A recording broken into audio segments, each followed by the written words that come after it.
안녕하세요. 저는 경기도에 거주하고 있는 주부입니다.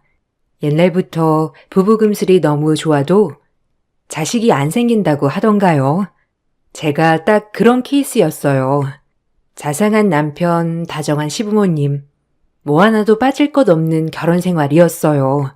부모님 주선으로 소개받은 이 남자는 한눈에 딱 듬직해 보였죠. 만난 지 4번 만에 결혼을 결심하고 저희는 결혼식을 하였어요. 천생연분이라는 말이 딱 맞아 떨어질 정도로 남편과는 아주 잘 맞았습니다. 맞선으로 결혼한 것이었지만 이 세상 그 누구보다도 사랑스럽고 믿음직스러운 남자였죠. 그런 남편과 처음부터 취향, 성격 모두 비슷했어요. 사업하는 남편과 아이들의 과외 선생님인 저는 벌이가 넉넉하였기에 결혼을 하면 무조건 아이는 많이 낳자라고 합의도 보았었죠. 결혼 후 1년쯤 지났을까요?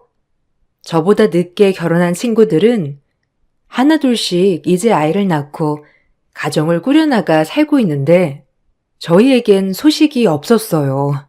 1년 정도 지나니 시댁에서도 궁금해하시는 눈치였고요. 특별히 눈치를 주시는 건 아니었지만 괜시레 마음이 무거웠어요. 아가, 혹시 소식 없냐? 부담 주려는 건 아니고 너도 그렇고 남철이도 그렇고 아이는 좋아하는 것 같은데 혹시 계획 없니? 에이, 아니에요, 어머니. 궁금하실 만하죠. 저희도 기다리고 있는데 쉽지 않네요. 빨리 남철 씨 닮은 아들 하나 낳고 싶은데. 너무 부담 갖지 말아라. 너무 부담 가지면 또 생길래도 안 생겨. 그냥 마음을 편하게 가지렴. 우리도 재촉하는 게 아니고 혹시나 아기 생각이 없는지 궁금해서 물어본 거란다. 혹시라도 오해하지 마라. 다 때가 되면 아기 천사가 올 거야. 걱정 놓으렴. 어머님이 그렇게 말씀해 주시니 감사해요. 노력해 볼게요. 아직 결혼한 지 1년 정도 되었으니 곧 소식이 있겠죠 뭐.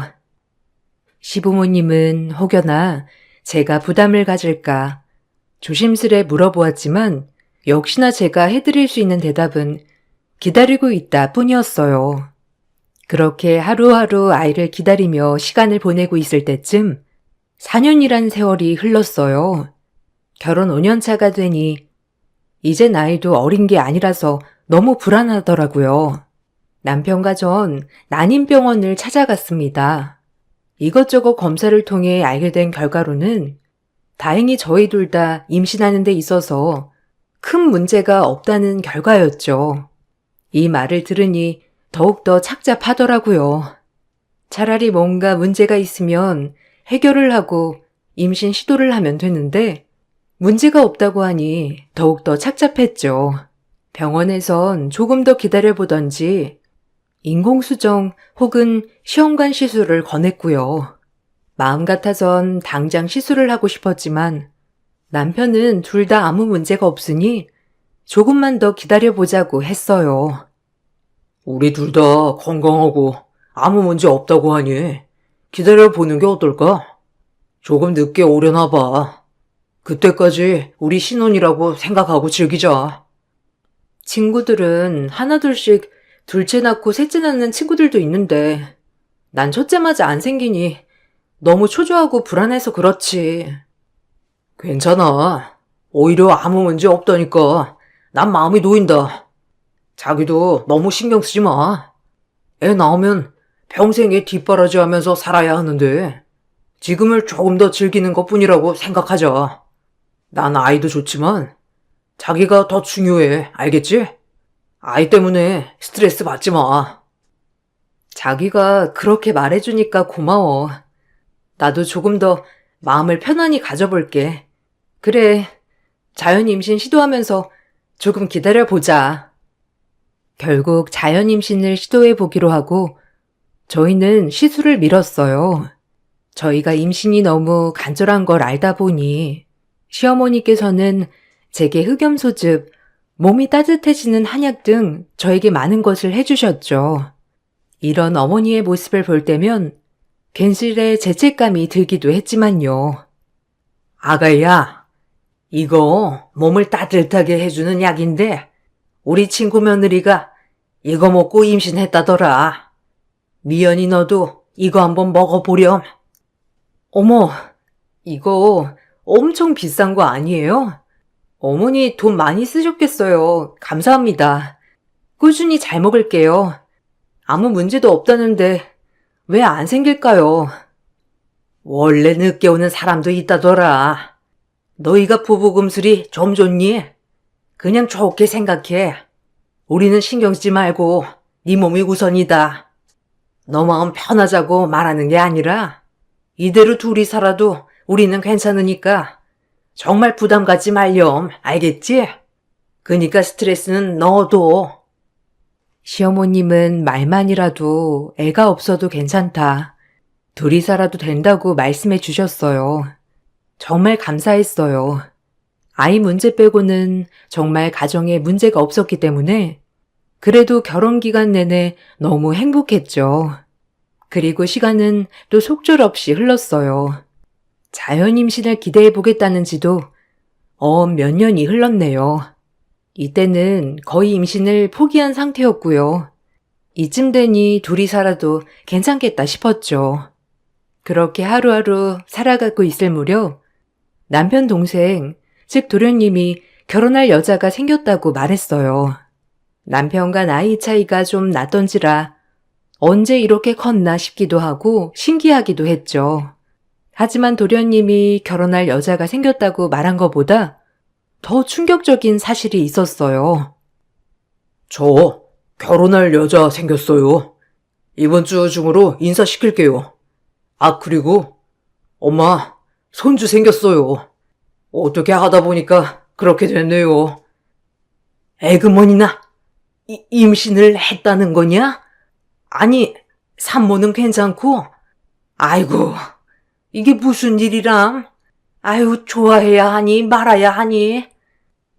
에이, 요즘 뭐 혼전 임신이 나쁜 것도 아니고 이번 주 중으로 데리고 올게요. 그냥 알고만 계세요. 아마 엄마 마음에도 드실 거예요. 어머, 도련님 축하해요. 정말 경사해요, 어머님. 너무 좋으시겠어요. 손주라뇨. 우리 도련님 일만 하는 줄 알았는데 언제 연애를? 에이, 쑥스러워요, 형수님. 죄송해요. 순서도 안 지키고. 그래도 형수님이 축하해주니까 너무 좋은데요? 잘 살겠습니다. 시동생이 말한 사실은 혼전 임신을 했다는 것과 그래서 곧 결혼을 하고 싶다는 거였어요. 그 누구보다 축하해 주었죠. 그리고 저희 집의 첫 손주였기 때문에 어머님은 당혹감보다도 기쁨 먼저 내비치셨고요. 저 역시도 저희가 못하는 효도 시동생이라도 해주니 고맙다고 생각이 들었죠. 그렇게 시동생이 결혼할 여자를 소개해준다며 데리고 온 날이 되었습니다. 설레는 마음으로 음식을 준비하고 손님을 맞이할 준비를 했어요. 제 동서가 될 사람이니 너무 잘 지내고 싶었기도 하고요. 안녕하세요, 어머님. 아버님 처음 뵙겠습니다. 유난이라고 합니다. 남진 씨한테 말씀 많이 들었어요. 만나서 반갑습니다. 아유, 어서 와요. 아유, 곱기도 해라. 여기는 남진이 형수. 그리고 남진이 형이고 얼른 들어와요. 밖이 많이 춥죠? 괜찮아요. 안녕하세요.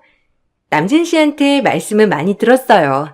형수님이 집에 참 잘하신다고 꼭 뵙고 싶었어요. 아, 어머, 그래요? 반가워요. 우리 도련님이 밖에서 그런 얘기도 하고 너무 감동인데요. 어여 들어와요. 너무 궁금했어요. 첫 만남은 나쁘지 않았습니다. 성격도 외모도 모든 것이 다 무난했어요. 아직 임신 초기라 그런지 임산부 티는 안 났지만 그래도 시동생과 잘 어울리는 모습을 보니 저까지 기분이 좋았거든요.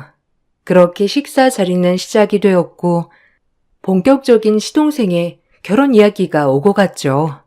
배가 나오기 전에 식을 올렸으면 좋겠다고 시어머니는 말씀하셨고 그렇게 진행이 되기로 하였어요.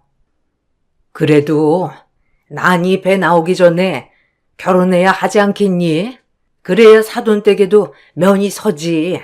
난이도 배부르면 힘들 텐데. 네, 그래야죠. 난이랑 상의해 볼게요. 그리고 난이랑 저도 빨리 합치면 좋을 것 같고 아무래도 배 많이 나오면 힘드니까. 그러게요. 요즘 입덧도 좀 심해져서 걱정인데 날짜는 차차 상의해보고 제일 빠른 날짜로 잡아야겠어요. 그리고 전 예전부터 시동생이 결혼하면 선물을 하나 해주고 싶었는데 그 선물 얘기를 꺼냈어요. 이왕 필요한 거 사주면 좋을 것 같기도 하고 아무래도 본인들이 원하는 선물을 사주고 싶었거든요. 동서와 시동생이 있는 자리에서 얘기를 꺼냈습니다. 너무 결혼 축하해요. 아, 그리고 뱃속의 아기도 너무 축하하고요. 결혼 선물로 뭐 하나 해드리고 싶은데 혹시 받으신 거 있나요? 에이, 형수님. 신경 안 쓰셔도 돼요. 마음만 받을게요. 그래도 가족 모두 이렇게 환영해 준 게 가장 큰 선물 같은데요? 에이, 그래도 어떻게 그래요. 전부터 남철 씨랑 얘기했던 거예요. 혹시 뭐 필요한 거 있어요? 결혼 선물이니까 편하게 말해봐요. 제 말이 끝나기가 무섭게 동서는 혹시라도 도련님이 거절을 할까봐 딱 잘라 말을 하였습니다.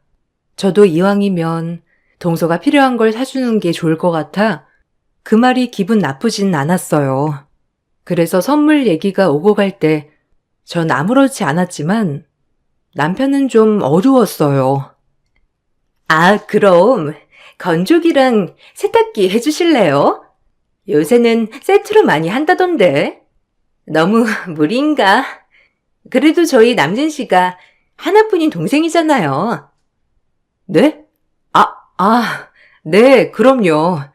세탁기랑 건조기 같이 해드릴게요.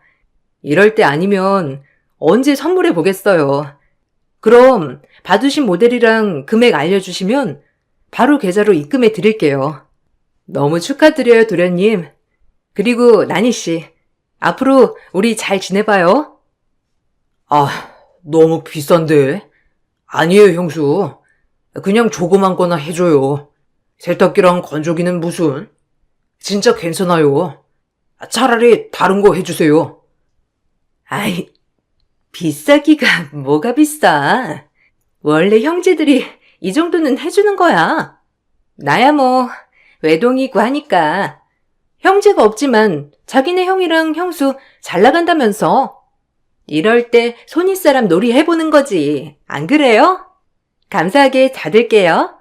남진 씨는 뭘 모른다니까. 살림은 내가 하는 건데. 아이도 태어나면 얼마나 세탁기 쓸 일이 많은데. 아, 그리고 말 편하게 놓으세요, 형님. 형님이라고 불러도 되죠?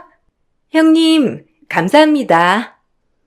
결혼 선물 치고 가전 하나는 해줄 생각이었지만 2개를 세트로 사달라고 하니 너무 조금 당황했지만 제가 해주기로 한 거였고 저 역시 도련님께 이럴 때 선물하자는 생각으로 통 크게 선물 준비를 하였어요.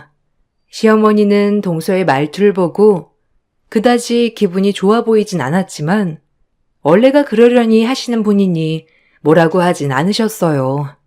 당황한 건 도련님이었습니다. 얼굴이 새빨개지더군요. 그렇게 저희는 그날 집으로 돌아왔습니다. 남편도 그렇게 기분이 좋아 보이진 않았어요. 기분이 안 좋은 이유는 딱 한 가지였죠. 자기 왜 그래? 아까부터 표정이 좀 안 좋던데 혹시 나니 씨 때문에 그래? 그냥 요즘 젊은 친구들이 다 그렇지 뭐. 아니, 금액이 중요한 건 아닌데. 물론 그거 이상으로 해줄 수 있지. 근데 남진이랑 상의도 안 하고 그렇게 말한다는 게 좀 그러네. 에이, 도련님도 괜히 우리 앞에서만 그런 거지. 좋게 생각해. 난 뭐 솔직한 느낌이어서 보기 좋더라. 내숭 부리는 것보다 낫지 뭐. 그나저나 자기 정말 괜찮아? 기다리는 아기가 우리한테는 안 오고 결혼도 안 한 남진이네한테 갔으니 자기 마음이 안 좋을 것 같아. 아니야. 뭐 솔직히 어머님께 죄송했었는데 오히려 마음이 좀 편해지더라. 도련님네가 대신 손주 안겨드리면 오히려 어머님도 좀 나으실 거야. 내 마음 헤아려주는 건 당신밖에 없네. 고마워요. 자기 안 만났으면 어땠을까? 상상도 하기 싫다. 우리한테도 곧 올 거야. 너무 스트레스 받지 마. 난 누누이 말하지만 네가 먼저야, 알겠지? 그리고 남진이 선물 고마워 정말. 늘 내 마음 먼저 헤아리는 남편이 있어서 행복했어요. 그리고 도련님은 결혼식을 준비하기 시작했습니다. 직업이 과외 선생이다 보니 스케줄을 조절할 수 있어서 제가 어머님을 도와 결혼 준비를 도와주었어요. 결혼을 준비하는 과정에서도 동서는 어머님이 해준 예물을 가지고 도련님이랑 크게 싸우기도 하였죠. 다행히 어머님은 듣지 못하셨지만 이건 아닌 것 같았어요. 제가 있든 말든 싸움을 했으니까요. 아니, 예물 이게 뭐야?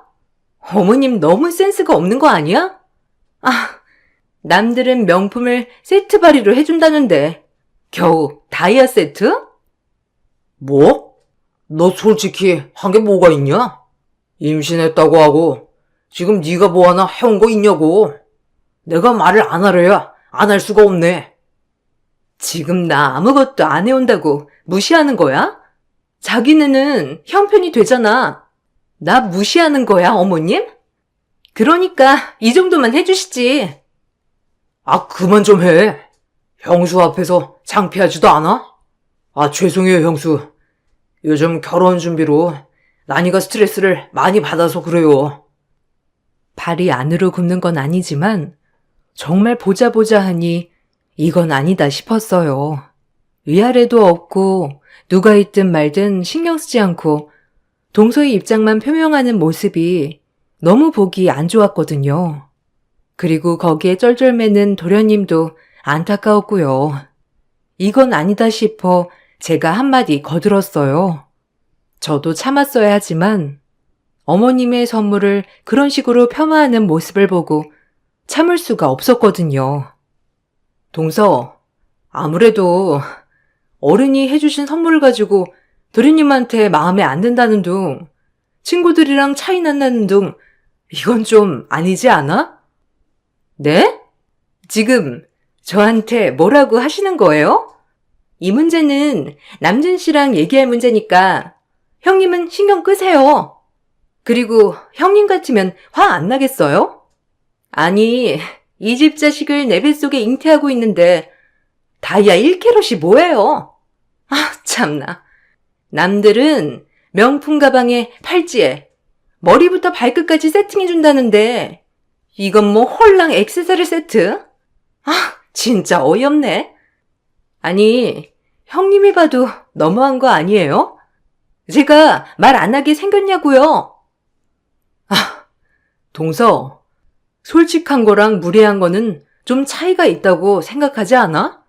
어머님이 집도 해주시고 할 수 있는 건 다 해주신 것 같은데. 집은 기본이죠. 아, 참나. 가방 사주실 거 아니면 저한테 상관하지 마세요. 이건 저랑 남진 씨 문제예요. 아시겠어요? 애 기이한 집 힘들게 배에 품고 있는데 감히 저한테 이러실 수 있는 거예요? 형님이 더 잘 알 텐데요. 아무튼 이 얘기는 그만해 주세요. 너? 말 그만 못해? 이게 어디서? 아, 형수님, 정말 죄송해요. 그만 가자. 너 나랑 따로 얘기해. 형수님, 저희 가볼게요. 죄송해요. 기가 막혀 입이 떡 벌어졌어요. 요즘 젊은 친구들이 솔직하다 뭐하다 하지만 어른의 선물을 하찮게 여기는 것도 모자라 저한테 또박또박 말대꾸하는 모습을 보니 말이 안 나왔어요. 그렇다고 동서가 시집 올 때 많은 걸 해왔냐고요? 아닙니다. 전혀 정말 못 만났어요. 병원 간호조무사로 일하고 있는 동서는 모아놓은 돈도 없다고 하였죠. 너무 기가 막혔습니다. 직업적으로 차별을 하는 건 아니지만 저희 도련님은 세무사거든요. 그런데도 모자라 처음부터 돈 하다니요. 어처구니가 없었어요. 그리고 그 후부터 동서는 절 대놓고 무시하기 시작했습니다. 시어머니 앞에선 상냥하게 굴었지만 저와 단둘이 있을 땐 말만 놓지 않았을 뿐이지 친구 그 이상으로 절 대했죠. 도련님의 결혼을 정말 말리고 싶었지만 제가 지난번 뭐라고 한 것 때문에 화가 나서 그러려니 했고요.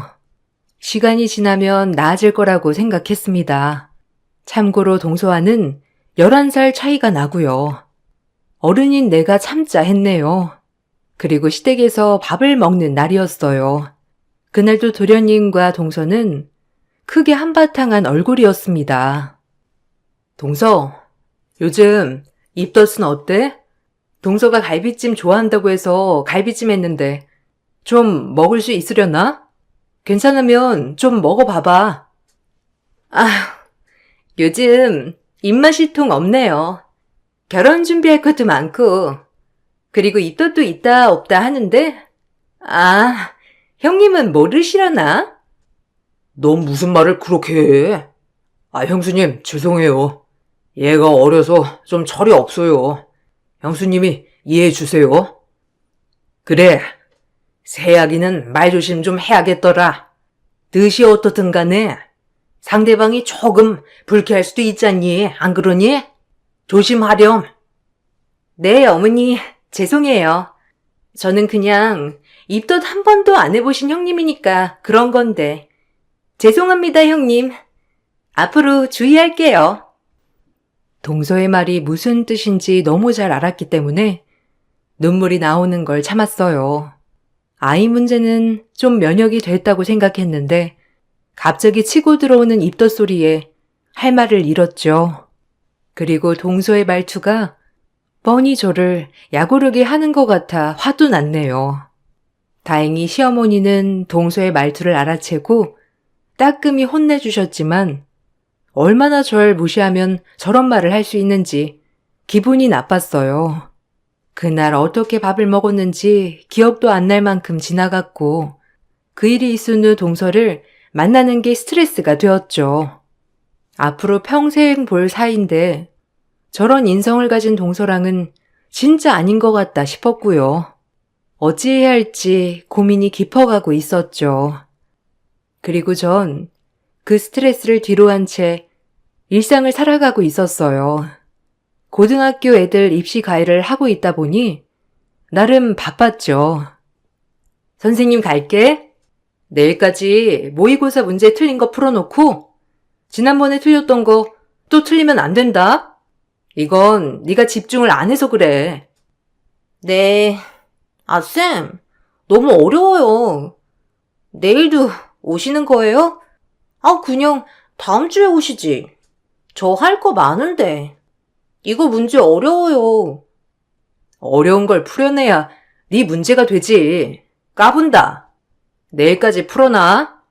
선생님, 내일 이 시간에 올 거야. 선생님, 진짜 간다? 그렇게 학생과 인사를 하고 집에 가려고 현관대문을 나오는데 어디서 익숙한 소리가 났어요. 뭐지? 하고 뒤돌아보니 저를 앞질러 지나가는 동서였죠. 그리고 그 옆에 다른 남자의 팔짱을 끼고 가는 모습이었고요. 너무 놀라 숨었네요. 남동생인가 싶어 몰래 뒤를 밟았는데 보통 사이가 아닌 것 같더군요. 홀린 듯 그들의 뒤를 밟았습니다. 평생 심장 떨리는 일은 해본 적 없는 저지만 이번에는 뭐에 홀렸는지 동서 뒤를 밟고 있더라고요. 그리고 한 카페에 들어서는 동서네를 뒤따라가 몰래 뒤 테이블에 앉았죠. 충격 그 자체였어요. 딱 봐도 엄청난 사이였거든요. 서로 케이크를 먹여주고 부둥켜 안고 난리 사진을 못 찍은 게 아쉬웠죠. 아유, 괜찮다니까. 어차피 그 오빠는 지인 줄 알아. 아니, 좀 가방이나 이런 것 좀 사달라고 했더니 결혼하고 사준대잖아. 아우, 짜증나. 하여튼, 야, 한 건 크게 물었으니까 무조건 반띵이다. 내가 입 안 다물면 너도 어차피 끝나는 거야. 알겠지? 협박하네, 이게. 애 아빠가 그러면 되겠어? 하여튼 한 건 하고 끝내야지. 그 집 얼마나 숨 막히는데. 다들 고리타분해가지고. 듣고 있는데 부들부들 떨렸어요. 제가 아는 동서가 맞는지 어차피 대바라진 건 이미 알았지만 저러고 돌아다닐 줄은 정말 몰랐습니다. 손발이 벌벌 떨리고 이걸 어찌해야 하며 불쌍한 도련님 생각에 아찔했어요. 그리고 가만두면 안 되겠다는 생각을 했죠. 동서와 그 남자의 뒤를 계속 밟았습니다. 시간이 되니 동서랑 헤어지는 남자를 뒤쫓았죠. 그리고 무슨 용기가 나서인지 앞장서 다그쳤어요. 그 남자는 너무 놀랐는지 순순히 불더라고요. 둘 다 나이도 어린 것 같은데 정말 한심하기 짝이 없었죠. 안녕하세요? 저 유난희 씨랑 가족으로 엮일 뻔한 사람이에요. 지금 그쪽 얘기하는 거 들었어요. 아니, 어떻게든지 말해줄래요? 뭐가요? 지금 뭘 듣고 와서 저한테 이러는 거예요? 뭘 들으셨는지 모르겠지만 오해요. 전 드릴 말씀 없습니다. 너 콩밥 먹고 싶니? 둘이 쌍으로 깜빵 가기 싫으면 이쯤 불어. 너한테 피해는 안 가게 할 테니까 당장 부르란 말이야. 그 남자가 한 말은 아주 대단했죠. 시동생과 예비동서는 만난 지 얼마 안 된 사이였고 실수로 인해 애가 생겼다고 했지만 그 아이는 사실 지금 남자의 아이였고 제 시동생이 세무사인 걸 알게 되고 한몫 단단히 뜯으려는 심보로 시집을 오려고 한 거고요. 그리고 어느 정도 챙겼을 때 제 시동생과 이혼을 할 계획이라고도 말했어요. 너무 충격적이었습니다. 대바라지고 어린 줄만 알았는데 아주 이렇게 끔찍한 생각을 가지고 있었다니 기가 막힐 따름이었죠. 전 이 말을 전부 녹음했어요.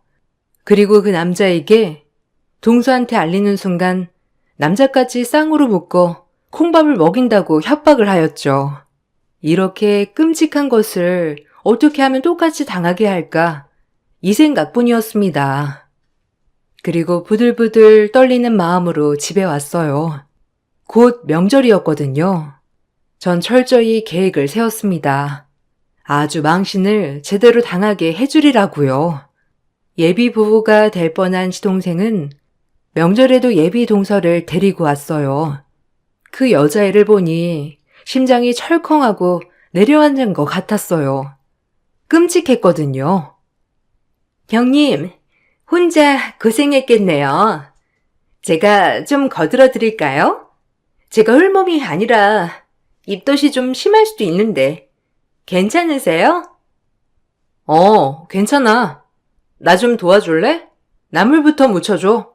내가 묻히는 건 알려줄 테니까. 어머님, 저희한테 맡겨두시고 쉬세요.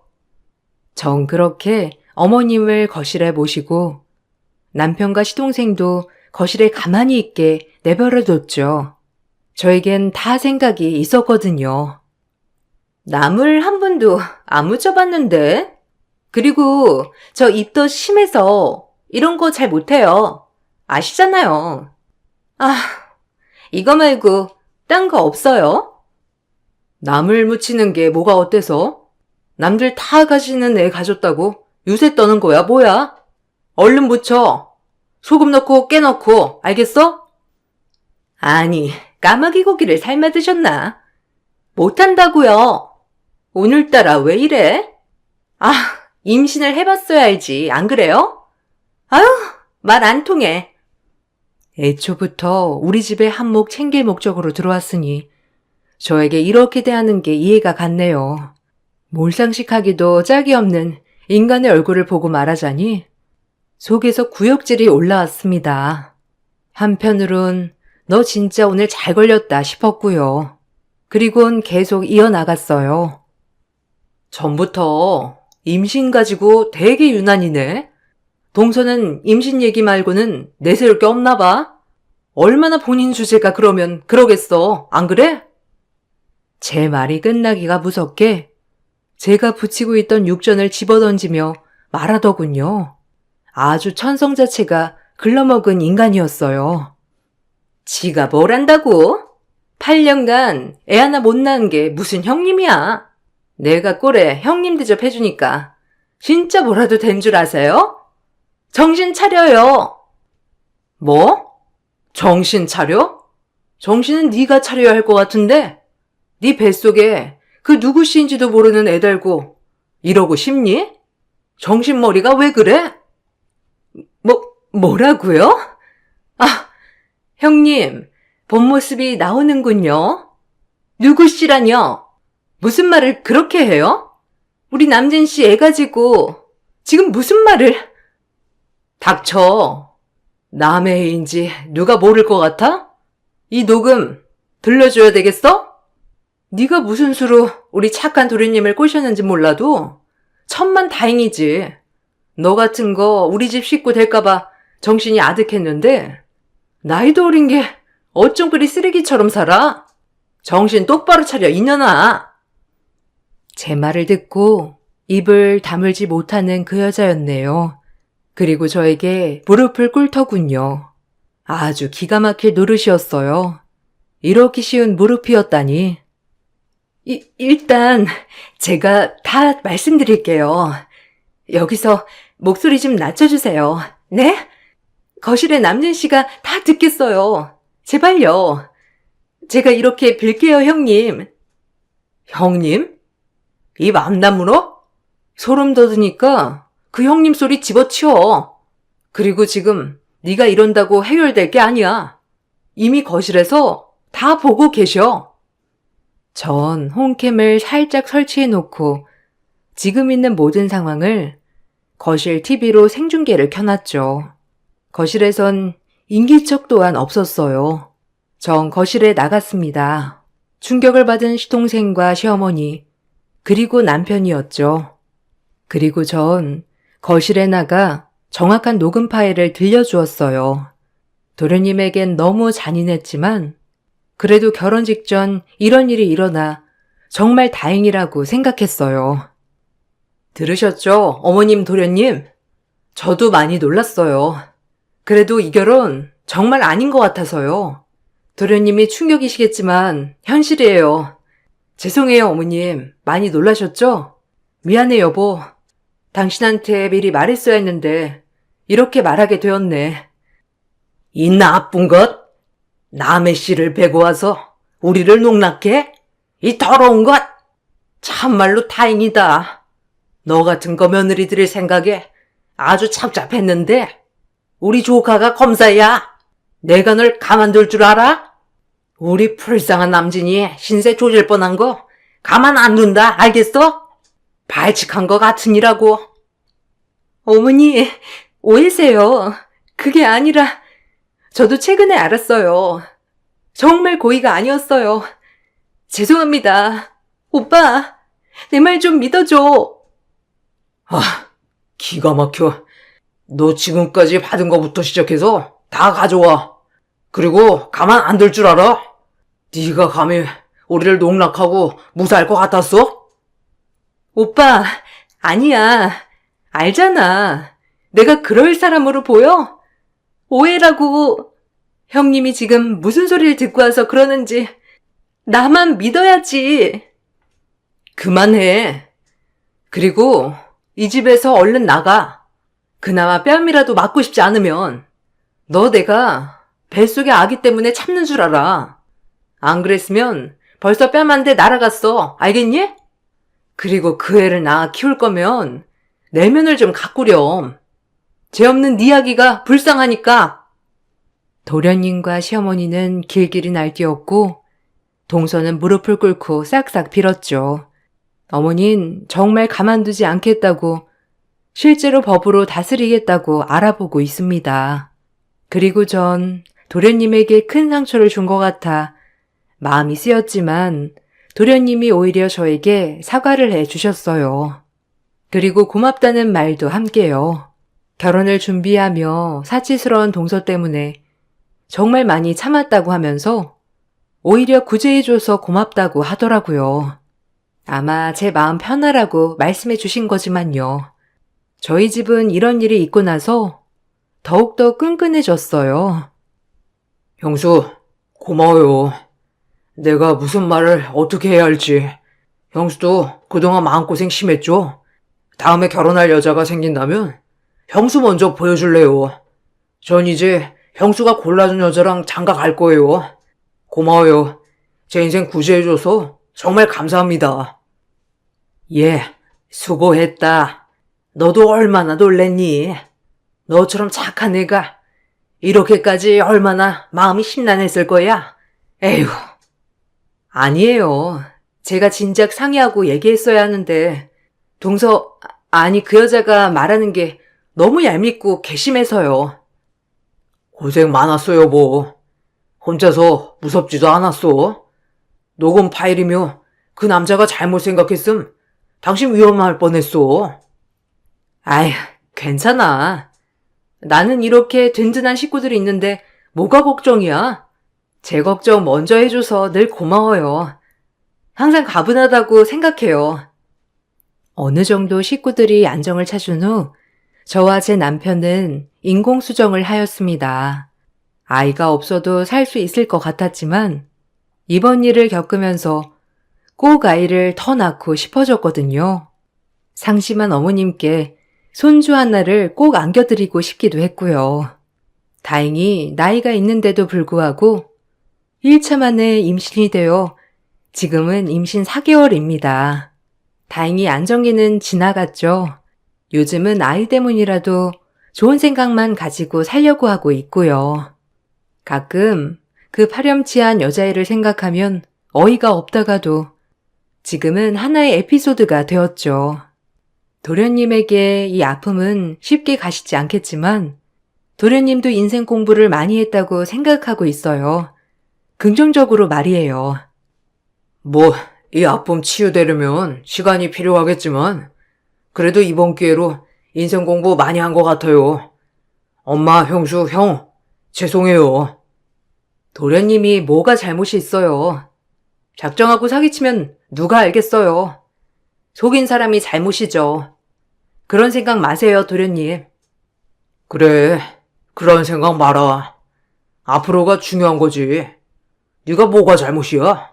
속이려고 작정한 사람들이 나쁜 거지. 인생 공부했으면 됐다. 그래, 이번 기회로 우리 가족이 더 단단해졌다고 생각하자. 그리고 난 가만히 있지 않을 거야.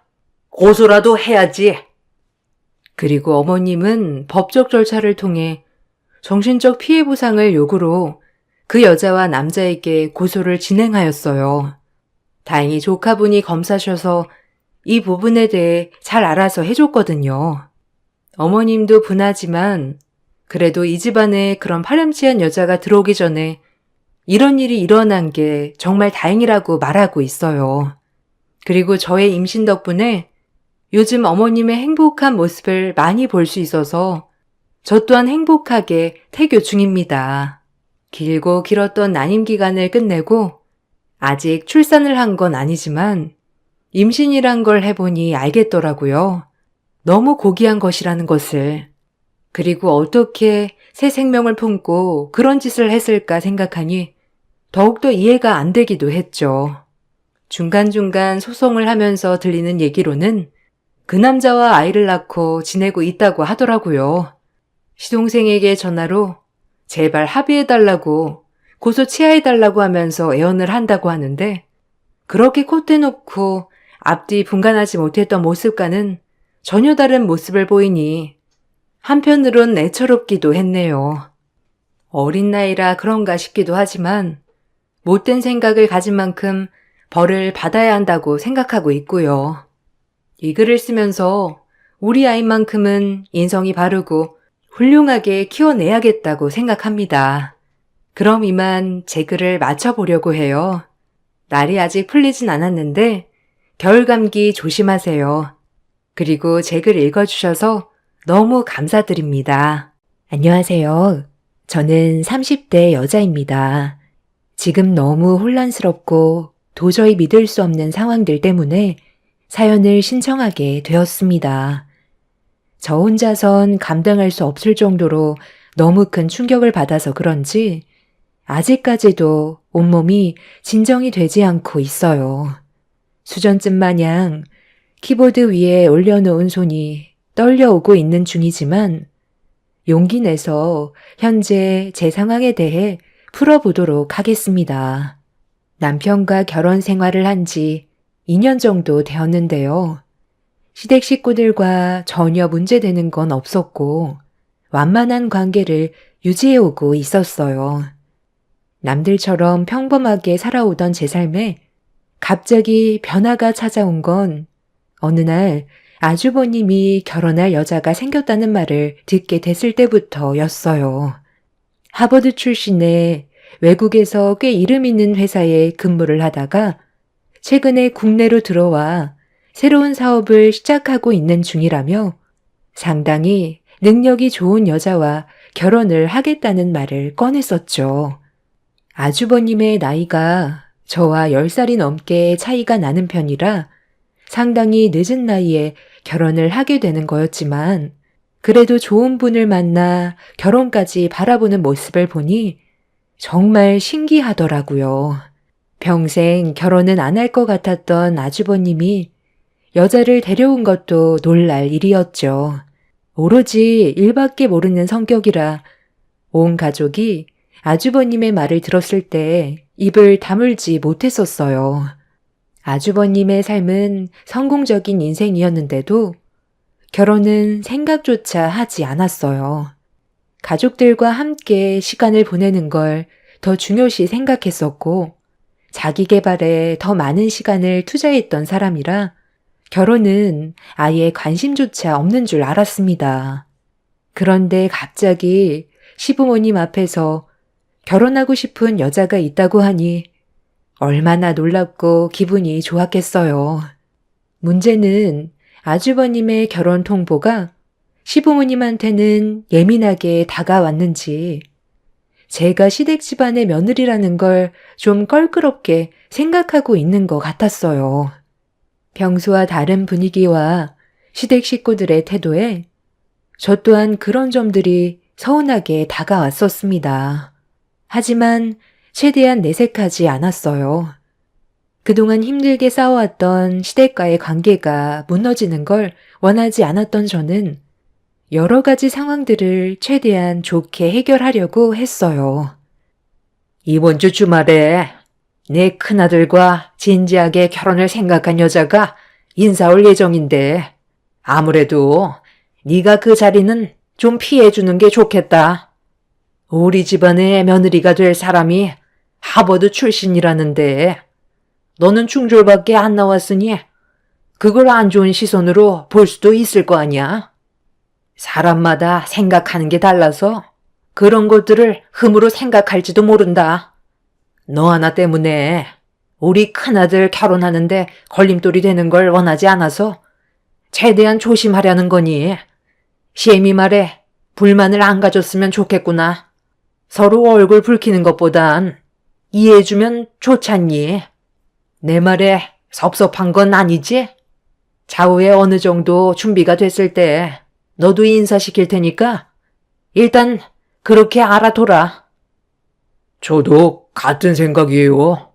아무래도 세수 씨가 그 사람과 동서지간이 될 거라 얼굴을 제일 많이 마주할 텐데 대화하던 도중 중졸이라는 얘기가 나온다면 대화 자체를 섞고 싶어 하겠어요. 그냥 중졸이라는 것도 숨기는 게 좋겠어요. 그런 거 괜히 알려봤자 좋을 거 하나 없잖아요. 그리고 제가 그 사람 데리고 왔을 때까지 음식 만드는 건 도와준다 해도 모두 한자리에 모였을 때는 잠깐 방에 들어가 있어 주든지 하세요. 그 사람이 남들 보는 시선 같은 걸 상당히 예민하게 생각하고 있어서 재수 씨가 가족도 없고 그동안 홀로 살아왔다는 걸 알게 된다면 저와의 결혼에 대해 다시 생각해 볼 수도 있을 거예요. 그러니 좀 불편하더라도 결혼식을 올리기 전까진 두 명 인간처럼 우리 집안에 없는 사람처럼 지내는 게 좋겠네. 기분 나쁘거나 하진 않죠? 서운하게 생각하지 말고 결혼하기 위한 절차니까 재수 씨가 이해 좀 해줘요. 나 그동안 일만 하고 살았어요. 여자 하나 제대로 만나본 적 없이 성공을 위해 앞만 보며 달려왔고 벌써 나이가 40이 넘어버렸는데 남은 인생 나도 사랑하는 사람과 새로운 출발을 해야 되지 않겠어요? 이 모든 게 가족을 위해서다 생각하고 재수 씨가 적극적으로 도와줘요. 이 사람이 마음이 얼마나 넓은데 그런 걸로 서운해하는 거 절대 없으니까 형 결혼하는 데나 신경 써. 미안한데 당신 밥 다 먹었으면 자리 좀 비켜줄래? 결혼 문제로 가족들끼리 진지하게 대화를 좀 해야 될 것 같은데 당신을 무시하려는 게 아니라 내가 우리 가족들과 개인적으로 대화를 좀 하고 싶어서 그래. 제 인생에 흠이 많아서 그걸 시댁 식구들은 불편해하고 있었어요. 그간 그런 제 삶을 안쓰럽게 여기고 저를 아껴준 시댁 집안 사람들의 가족 구성원이 되기 위해 정말 많이 노력을 했었습니다. 그리고 저도 한 가족이 된 줄 알았었는데 아주버님의 중요한 결혼 문제가 저를 당황스럽게 만들었어요. 전혀 예상하지 못한 식구들의 행동들을 어떻게 받아들여야 할지 모르겠더라고요. 남편의 부탁으로 자리를 피해주긴 했는데 제 감정이 좋지 않아 한참 뒤에 방으로 들어온 남편한테 제 입장에 대해 서운했던 점들을 대화로 풀어나갔어요. 그런데 남편의 낯선 반응이 저를 놀라게 만들었습니다. 당신이 서운하게 생각한다고 내가 그걸 다 받아줄 수는 없는 거잖아. 우리 엄마가 얘기한 건데 내가 반박할 수도 없는 거고 그날 하루 일단 조심해 달라는 건데 그게 불만이야? 우리 가족이 지금 얼마나 예민한지 알고 있지? 이럴 땐 서로가 이해해주고 노력해야 되는 거라고. 어떤 상황인지 당신이 알지 못하는 것들이 많다니까. 그래, 나도 어머님이 무슨 말씀을 하셨는지 다 이해하고 있어. 그런데 다들 평소와 너무 다른 모습이라 내가 어떤 식으로 행동을 해야 될지 모르겠더라고. 그냥 시키면 아무 말도 하지 말고 불만도 가지지 말고 하라는 대로 하면 되는 거야. 그동안 그렇게 살아왔잖아. 평소와 다를 거 전혀 없어. 그저 당신이 식사 자리에 함께하는 것만 잠깐 피해달라는 거잖아. 어려운 거 없는데 이것 가지고 서로 불편하게 만들 거야? 당신이랑 내가 하루 이틀 살아갈 것도 아니고 앞으로 평생 얼굴 보고 살아야 되는데 우리 형 결혼식 당신 때문에 파투라도 나면 나랑 웃으면서 지낼 수 있겠어? 당신은 낄 때 끼고 빠질 때 빠져주면 되는 거야. 그게 어려운 건 아니잖아. 나 내일 아침 일찍 나가봐야 돼. 대충 무슨 말인지 알아들었지? 형 결혼 문제로 서로 예민하니까 조용히 따라줘. 남편도 평소와는 너무 다른 모습으로 저를 대하는데 이런 상황들이 적응이 되지 않더라고요. 저를 등지고 누운 남편의 얼굴에는 아주버님의 결혼 문제로 근심이 가득해 보였습니다. 모두가 원하고 있는 걸 서운하다는 이유 하나 때문에 집안 분위기 망치고 싶지 않아 그냥 시키는 대로 하는 게 좋을 것 같았어요. 그게 서로 얼굴 붉히지 않는 일이고 남편 말대로 앞으로 함께 살면서 좋은 관계를 유지할 수 있는 유일한 방법인 것 같았습니다.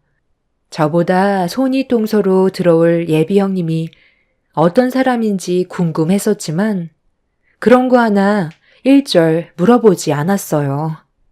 괜히 또 얼굴 붉히는 일이 생기게 될까봐 눈치만 보면서 생활을 하게 되었습니다. 한 지붕 아래 가족 모두가 함께 사는 건 여간 어려운 게 아니었지만 시모와 남편이 원해서 시댁에 사는 걸 결정했었는데 처음으로 그 결정에 대해 후회하는 일이 있었어요. 어머님, 지금 뭐 하시는 거예요? 다락방에서 뭐 찾는 거라도 있으세요? 제가 좀 도와드릴까요? 내일 아주버님과 결혼할 여자분 인사 온다고 음식 준비하신다면서요. 지금 아니면 시간이 안 될 것 같아. 미리 정리 좀 해두려고 하는 거다. 네가 내일 들어가 있을 곳이다. 예비 며느리가 집 구경 좀 한다고 돌아다니다가 괜히 너랑 얼굴 마주하면 그게 더 껄끄럽잖아. 그러니까 내일 식사 준비 끝나면 여기에 들어가 있으면 될 거다. 이 정도 공간이면 잠깐 동안 충분히 지낼 수 있잖아. 네? 내일 이 좁은 다락방에 들어가 있으라고요? 어머님, 이건 좀 너무한 거 아니에요? 차라리 밖에 있다가 연락 주시면 그때 들어오든지 할게요. 이건 정말 아닌 것 같아요. 제가 어머님 집안에 며느리로 생활하는 게 그렇게 마음에 안 들고 창피하세요? 저 이 집 식구 된 지 2년이 넘었어요. 그동안 저를 아껴주시고 진심으로 대해주시는 것 같아 너무 행복했었기 때문에 어머님이 자리를 피해달라고 하셨을 때 이해하고 넘어가려 했었다고요. 그런데 이건 도저히 받아들이지 못하겠어요. 허리 펴기 힘든 이 좁은 다락방에 제가 왜 들어가 있어야 하는지도 모르겠고 어머님이 무슨 생각으로 저를 이곳에 두려고 하는지 이해가 안 돼요. 내일 아주버님이 결혼할 분을 데려오기 전에 일찍 나갈 테니 그만 정리하세요. 솔직히 저 지금 너무 서운하고 상처받았어요. 그래서 여기에 안 들어가겠다고? 너 지금 희애미 말 무시하는 거니? 다 생각이 있으니까 이러는 거지. 쓸데없이 이곳을 정리하겠어? 네가 나가 있으면 내가 필요할 때 바로 부를 수가 없잖아. 최대한 내 근처에 있어야 내일 도움이 필요할 때 다락방에 있는 너한테 도움을 요청할 수 있을 거 아니야? 그렇게 생각이 없니? 며칠 전에 내가 분명 얘기했을 텐데 쓸데없는 생각하지 말고 시키는 것만 잘하면 된다고 말했던 거 기억 안 나? 나도 이러고 싶지 않지만 상황이 어떻게 될지 모르잖아. 그래도 이건 아닌 것 같아요. 제가 언제 어머님이 시키는 거 거절한 적 있었나요? 단 한 번도 없었고 여태껏 정말 열심히 살아왔었어요. 제가 많이 부족하다는 걸 알기 때문에 어머님이 저를 며느리로 받아주셨을 때 너무 감사했었고 가족 구성원이 된 만큼 실망시켜드리고 싶지 않아 정말 열심히 살아왔었다고요. 그럼 이번에도 그냥 시키는 대로 하면 되지 무슨 말이 그리 많아? 서로 웃고 지내면서 만든 추억은 금방 잊혀지지만 서로의 마음에 상처가 남겨진 건 평생 간다고 그랬다. 이 문제로 너와 내가 상처받아서 평생 얼굴 붉히면서 살았으면 좋겠니? 그런 걸 원하지 않는다면 내일 하루 딱 눈 감고 시애미가 시키는 대로 해라. 시모는 화가 많이 났는지 저에게 처음으로 목소리를 높이면서 강요를 했어요. 그날 너무 마음이 안 좋았고 당장이라도 집 밖으로 뛰쳐나가고 싶었지만 제 행동으로 인해 모든 걸 그르칠 수도 있다는 생각 때문에 아무것도 하지 못하고 다락방 안을 정리하고 있는 시모를 멍하니 바라볼 수밖에 없었습니다. 이 문제로 퇴근하고 집에 들어온 남편과 진지하게 대화를 이어나갔는데 남편 역시 시모가 시키는 대로 하면 아무 일도 일어나지 않는다고 다락방 안에도 힘들게 청소했으니 그날 하루 눈 딱 감고 시모의 말을 따르길 원하고 있었습니다. 누구 하나 제 편이 없었어요. 저를 친딸처럼 생각해 주신 시부에게 도움을 요청하려 했는데 시부는 저와 단둘이 있는 자리를 만들고 싶지 않았는지 계속 피해 다니고만 있었습니다. 시댁 식구들이 저를 따돌리는 것 같아 기분이 정말 안 좋아지자 그날 잠 한숨 못 자게 되었고 다음 날까지 좋지 않은 감정이 유지가 된 상태에서 아침 일찍 일어난 시모의 옆에서 일손을 도왔습니다. 묵묵히 상차림을 준비하고 있던 시모는 평소와 다른 모습으로 한마디 말도 없이 음식을 만드는데 열중하셨어요. 그렇게 음식이 준비가 거의 다 끝나가고 있는데 아주버님한테 연락이 왔고 거의 다 도착했다는 말에 가족들은 정신없이 분주하게 움직이고 있었습니다. 저는 그 모습을 멍하니 바라만 보고 있었고 뒤이어 초인종 소리가 집안에 울려 퍼지자 시모는 갑자기 제 손목을 콱 움켜쥐더니 다락방으로 끌고 갔습니다. 제가 들어가지 않으려 하자 남편이 뛰어오면서 시모를 도와 저를 다락방 안으로 밀어 넣었어요. 시모는 예비 손윗동서가 될 형님이 갈 때까지 찍소리 하지 말고 있으라며 연락 줄 때까지 다락방에서 나오지 못하게 했어요. 그리고 뒤이어 아주버님과 함께 온 여성분의 목소리가 집안에 울려 퍼졌고 시모와 남편은 급하게 거실로 내려가 인사를 주고받으면서 주방으로 걸어가는 소리가 들렸습니다. 처음 겪어보는 상황이라 어떻게 해야 될지 모르겠더군요. 제가 왜 이런 대우를 받아야 하는지 이해할 수가 없어 다락방에 있는 저 또한 점점 화가 치밀었고 다락방 안이 너무 좁아 답답하게 느껴지자 숨이 턱턱 막혀와 다락방 문을 조심스럽게 열었습니다. 어느 정도 공기가 순환이 되자 그제서야 제 기분이 좀 가라앉을 수 있었는데 주방에서 서로 웃으면서 주고받는 대화 소리가 들렸어요. 그런데 갑자기 웃고 떠들던 대화 소리가 끊기더니 한참 동안 침묵이 흘렀고 좀 전까지 좋았던 분위기와는 전혀 다른 방향으로 흘러가기 시작했어요. 그리고 남편은 예비 형님한테 당장 경찰서에 신고하겠다며 목소리를 높였습니다.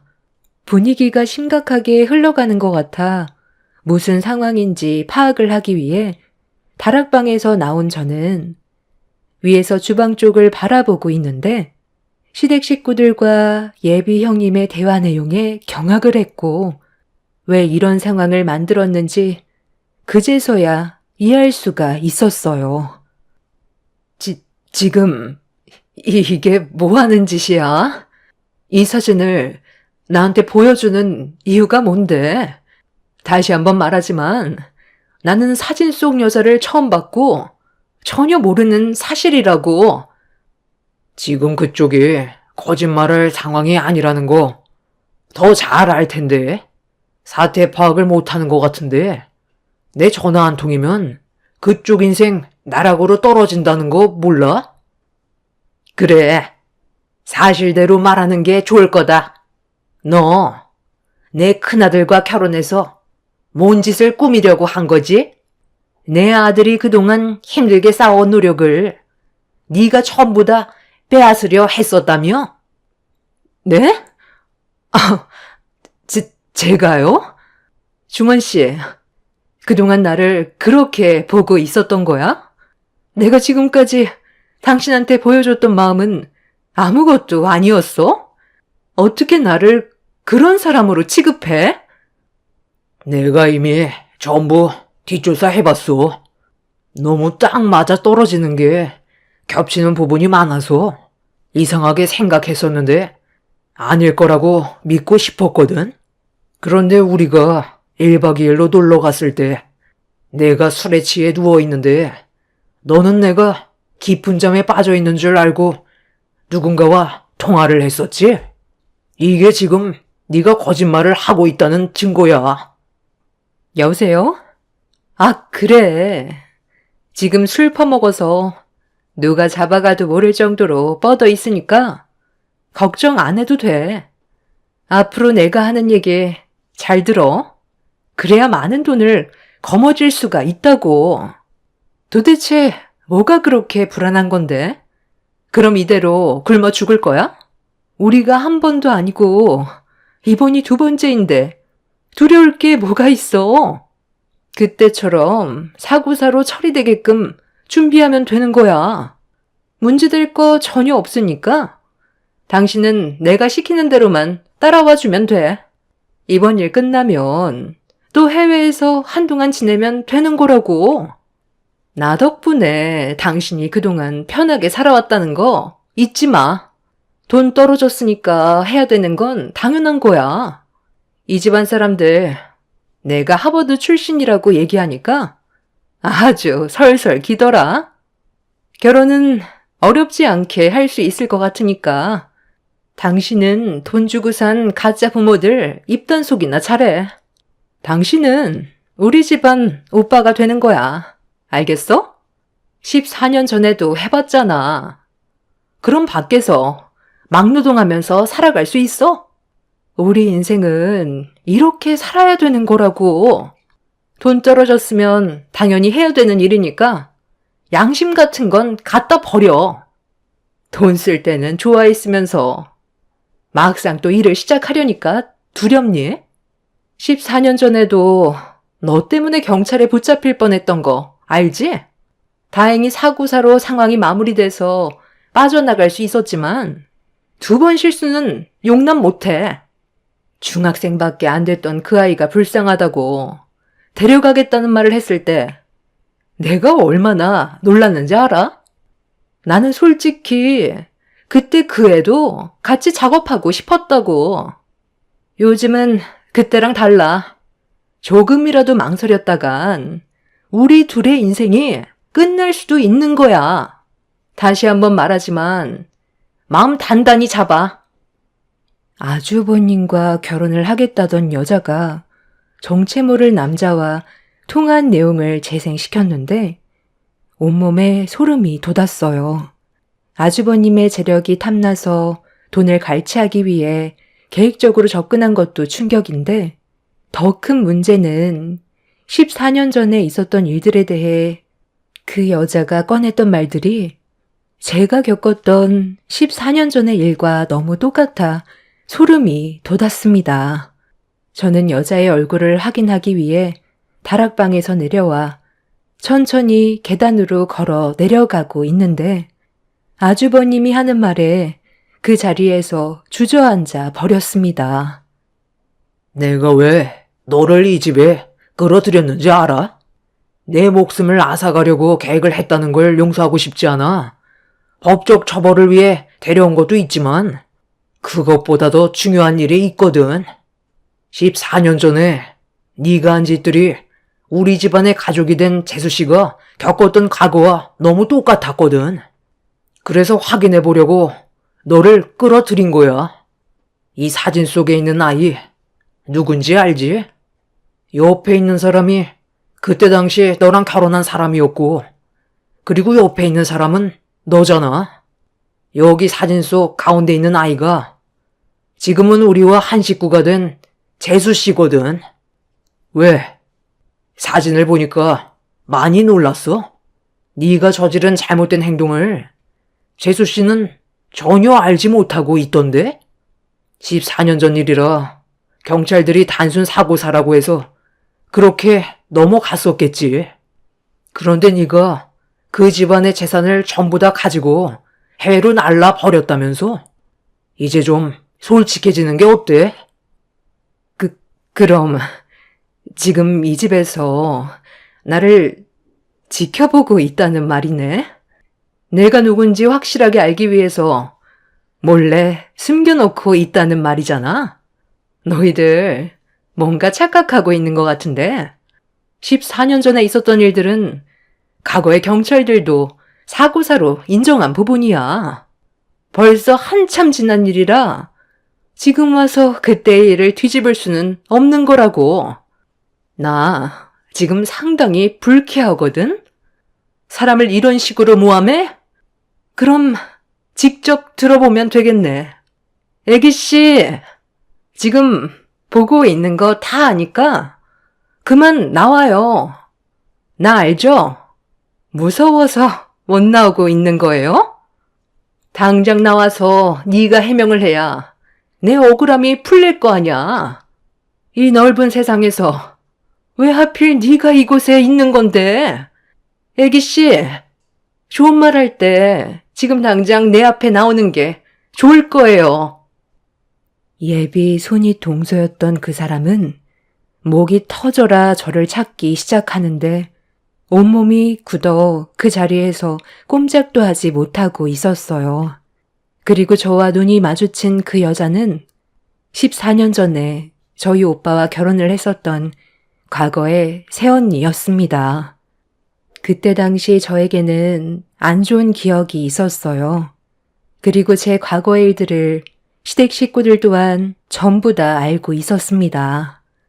아주 어렸을 적 제가 태어난 지 얼마 안 됐을 때 엄마가 잠깐 한눈판 사이 제가 타고 있던 유모차가 움직여서 교통사고가 날 뻔했던 걸 막으려다가 엄마가 사고로 세상을 떠난 적이 있었어요.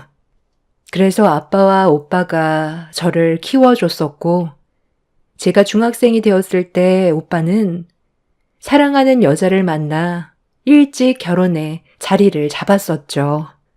그런데 아빠도 갑작스러운 암으로 세상을 떠나게 되면서 아빠의 회사를 같이 운영하던 오빠와 새언니 곁에서 살아갈 수밖에 없었습니다. 저는 늦둥이라 오빠와 12살이 넘게 차이가 났었어요. 그때 당시 새언니는 저를 친동생처럼 아껴주었고 서로 의지하면서 열심히 살아왔었죠.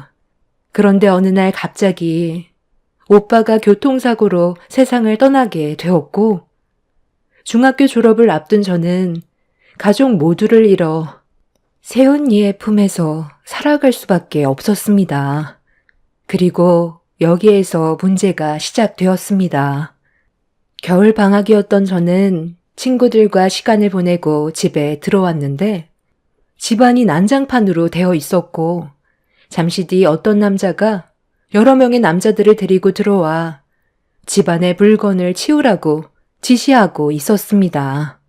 제가 뭐 하는 거냐고 소리치자 저를 이상하게 쳐다보던 남자는 저희 부모님과 오빠와 오랜 세월 함께 살아왔던 그 집을 새언니가 처분했다는 말을 듣게 되었고 그때 당시 너무 어렸던 저는 이 상황을 어떻게 해야 될지 몰라 아빠와 오랜 시간 함께 일했었던 회사 아저씨한테 도움을 요청하려고 회사를 찾아갔는데 눈앞에 펼쳐진 광경은 저에게 엄청난 충격을 안겨주었습니다.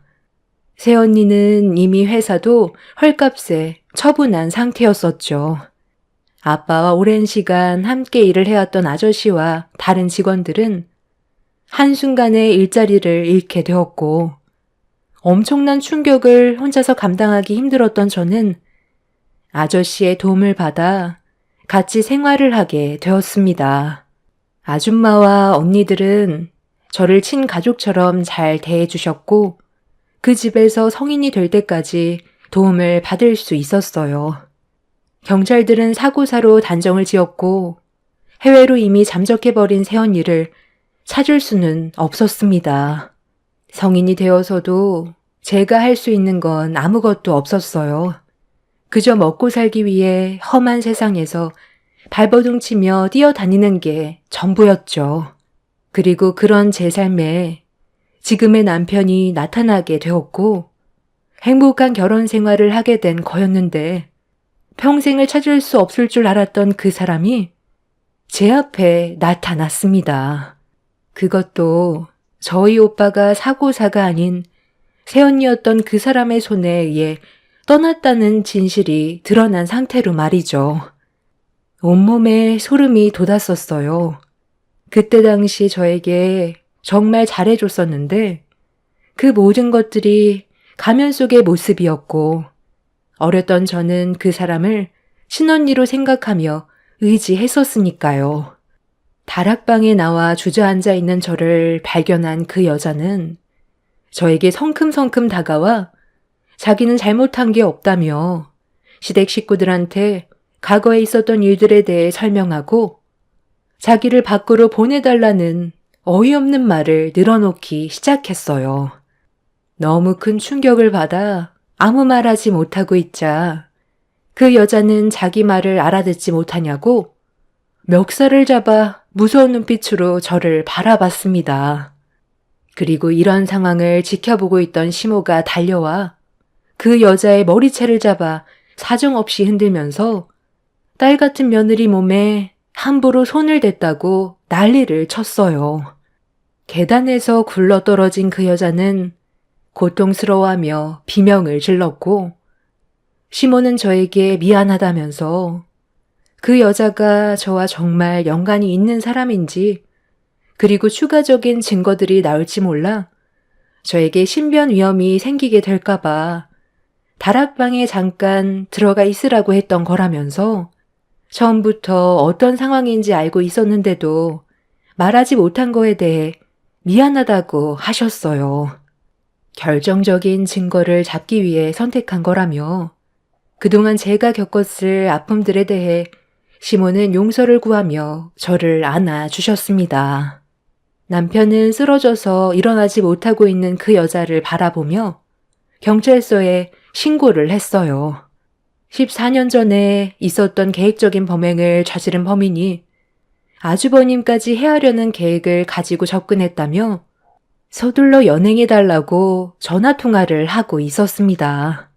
제가 과거에 겪었던 아픔들을 시댁 식구들한테 말하지 않고 속으로 숨기고만 있었다면 제 눈앞에 쓰러져 있던 그 여자한테 오히려 역으로 당했을 수도 있었던 상황이었어요. 제가 어떤 삶을 살아왔는지 전부 다 알고 있었기 때문에 시댁 식구들은 저를 지키기 위해 모든 게 확실해질 때까지 말을 하지 않았던 거고 저를 안전하게 지켜줄 수 있었습니다.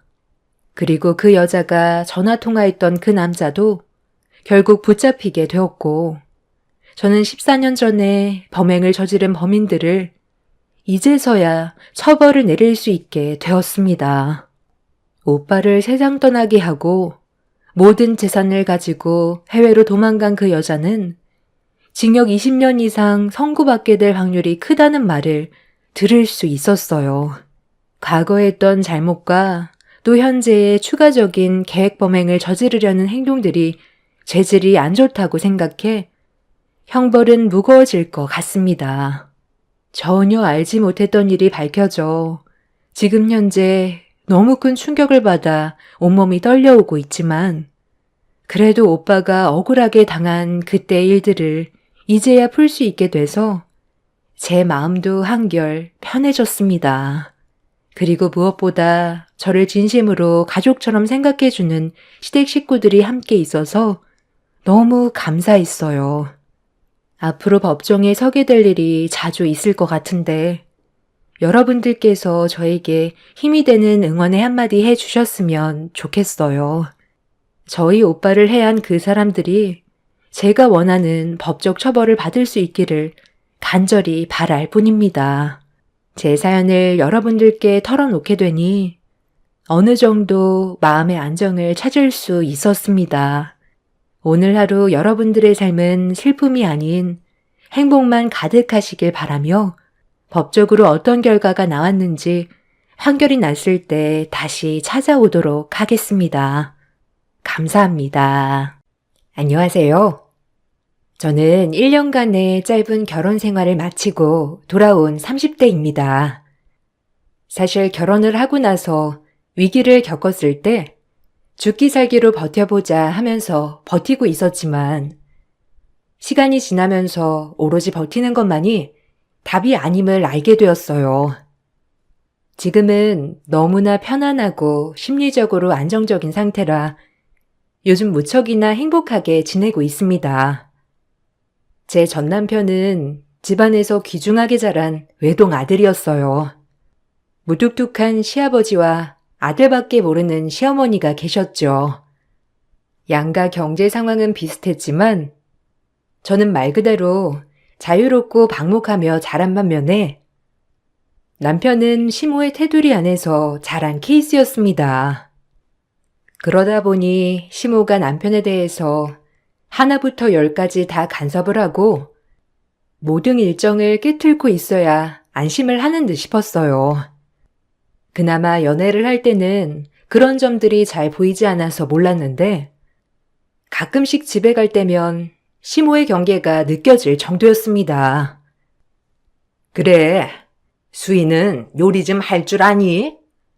우리 준호는 감각이 예민하고 민감해가지고 조금이라도 맛없으면 밥을 잘 안 먹거든. 준호가 미식가야. 음식 맛이 조금이라도 이상하다 싶으면 딱 숟가락 놓아버리더라고. 미식가 하면 센스 좋은 거 알고 있지? 우리 준호가 외모도 반반하고 그렇지만 하고 다니는 것도 센스 넘치지 않니? 그래서 쟤는 인기가 엄청 많았어. 쟤 쫓아다니는 여자애들 내치느라 아유. 암튼 내 밥 아니면 맛없다고 하는 애여서 내가 걱정이 이만저만이 아니다. 엄마, 수희도 요리 꽤나 잘하더라고. 나 저번에 수희가 한 음식 먹어봤거든? 근데 먹어보고 완전 깜짝 놀랐잖아. 엄청 깔끔하고 맛도 좋아. 음식점에서 먹은 것 같이 나오더라고. 플레이팅도 무슨 고급 레스토랑에서 나오는 것 같고. 수희는 세계 여러 나라 음식들 보고 배우고 있어서 나도 안 먹어본 것들 다 만들어서 먹어보라고 해줬거든? 근데 진짜 맛있고 깔끔해서 대박이야. 아, 그래? 그래도 엄마가 해준 밥이 맛있지? 평생 엄마가 해준 밥에 입맛 들였는데 그거 바뀌기가 쉽지는 않지. 어쨌든 요리라도 어느 정도 한다고 하니 내가 그래도 안심은 되네. 그나저나 우리 준호가 언제 이렇게 커가지고 결혼하겠다고 여자도 데리고 오고 말이야. 수희 너는 모르겠지만 우리 집에서는 준호가 딸 같은 아들이야. 내가 우리 준호 아빠 때문에 속상하고 힘들 때도 있었지만 그때마다 우리 준호 손 붙잡고 부둥켜 안고 울면서 버텼지. 네, 준호 씨한테 몇 번 들었어요. 아버님이 은퇴 전에는 일하시느라 정신이 없이 바쁘셨다고요. 일도 하시고 사회생활도 많이 하셨다고 들었어요.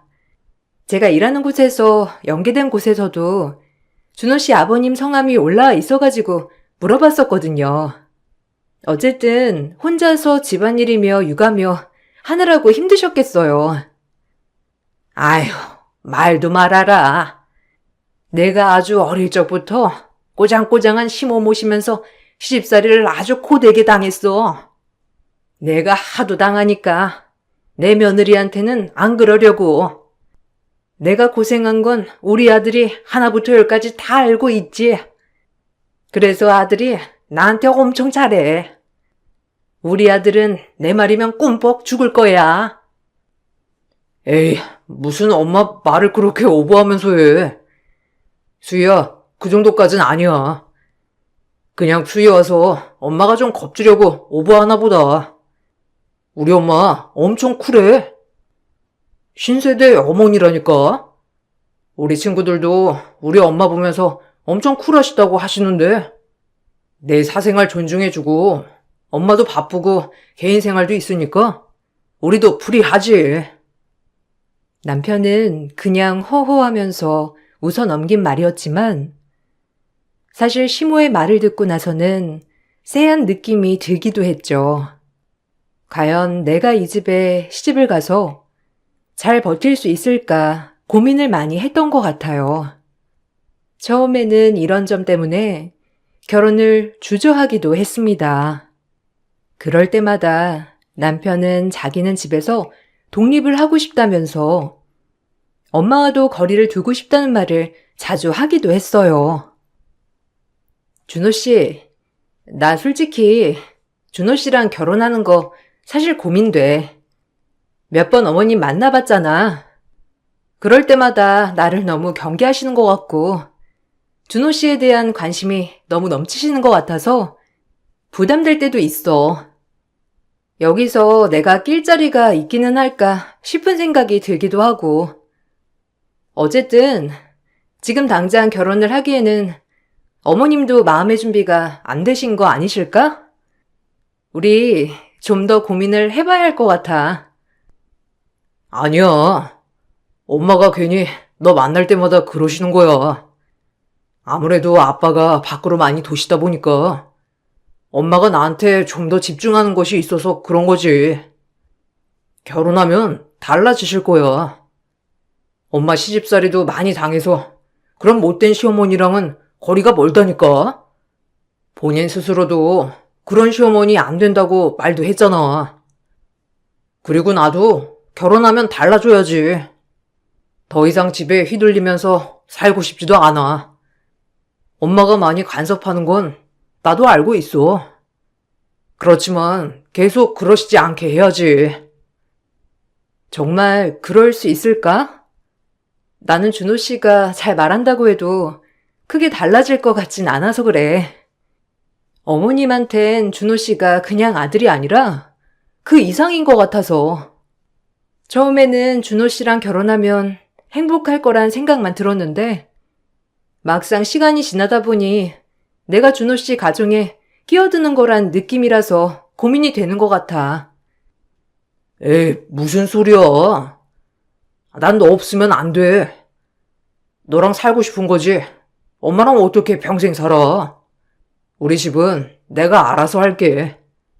엄마가 나한테 관심을 쏟아 부으시다 보니 아무래도 내가 결혼한다고 하니까 좀 마음이 그러신가 봐. 그런데 원래 그러신 분 아니시니까 너무 걱정하지 마.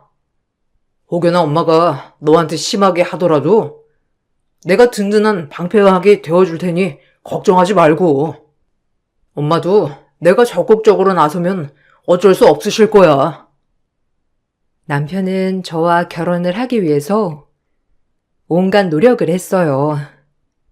결혼을 고민하고 있던 저 역시 노력하는 남편의 모습을 보면서 마음이 많이 흔들렸죠. 남편의 노력이 닿았는지 항상 경계를 하던 시모의 태도도 차츰 누그러지는 듯 했어요. 아니, 누그러지고 있다고 생각을 했죠. 그렇게 저희는 결혼을 하게 되었습니다. 시부모님과는 가끔씩 함께 밥을 먹었는데 그때마다 시모가 막말을 하기도 했어요. 다행히 시모의 막말을 시부께서 막아주시기도 했죠. 그런 모습을 보면서 시모는 더욱 못마땅한지 저에게 은근슬쩍 적대심을 나타내시기도 했어요. 예, 너는 밥을 왜 그렇게 깨짝깨짝 먹냐? 그렇게 먹으면 오든복도 달아나겠다. 밥 먹을 때는 이렇게 팍팍 떠서 먹어야지. 그렇게 먹고 있어. 그리고 반찬도 이것저것 골고루 가리지 않고 먹어야지. 고기만 먹다가는 뱃살도 불어나고 안 된다. 그리고 결혼하더니만 운동은 아예 안 하는 거야? 전보다 살이 좀 찐 것 같네. 운동은 꾸준히 해야 하지 않겠어? 아무리 그래도 밖에 나가면 늘씬하고 이쁜 여자 천지인데 집에 있는 와이프가 퍼질러 있으면 당연히 남편은 딴 생각이 들 수밖에 없는 거지. 아니, 당신은 무슨 그런 쓸데없는 소리를 해. 며느라, 아니다. 지금이 딱 보기 좋다. 살 뺄 필요 없으니까 너무 신경 쓰지 말거라. 네 시어머니는 자기 몸은 생각도 안 하고 남 지적에만 이렇게 관심이 많아. 운동도 건강을 위해서 하는 거지. 살 빼려고 하다 보면 건강도 해치는 거야. 당신은 왜 쓰잘머리 없이 자꾸 이러느라 바쁜 애한테 이래라 저래라 하는 거야? 밥도 알아서 먹는 거지. 애도 아니고. 아이고, 아주 난리 났네, 난리 났어. 얘, 넌 좋겠다. 네 든든한 백이 있어서. 모나야, 우리 준호만 있으면 되긴 하지만. 그래도 내 말은 잘 들어야 하는 거야. 내가 너희 좋으라고 말하는 거지. 나 좋으라고 말하는 거겠니? 어른으로서 마땅히 해줄 수 있는 말 해주는 거야. 그나저나 우리 준호는 결혼하더니만 왜 이렇게 살이 빠졌어? 많이 먹어. 아무래도 엄마 밥을 안 먹어서 그런가?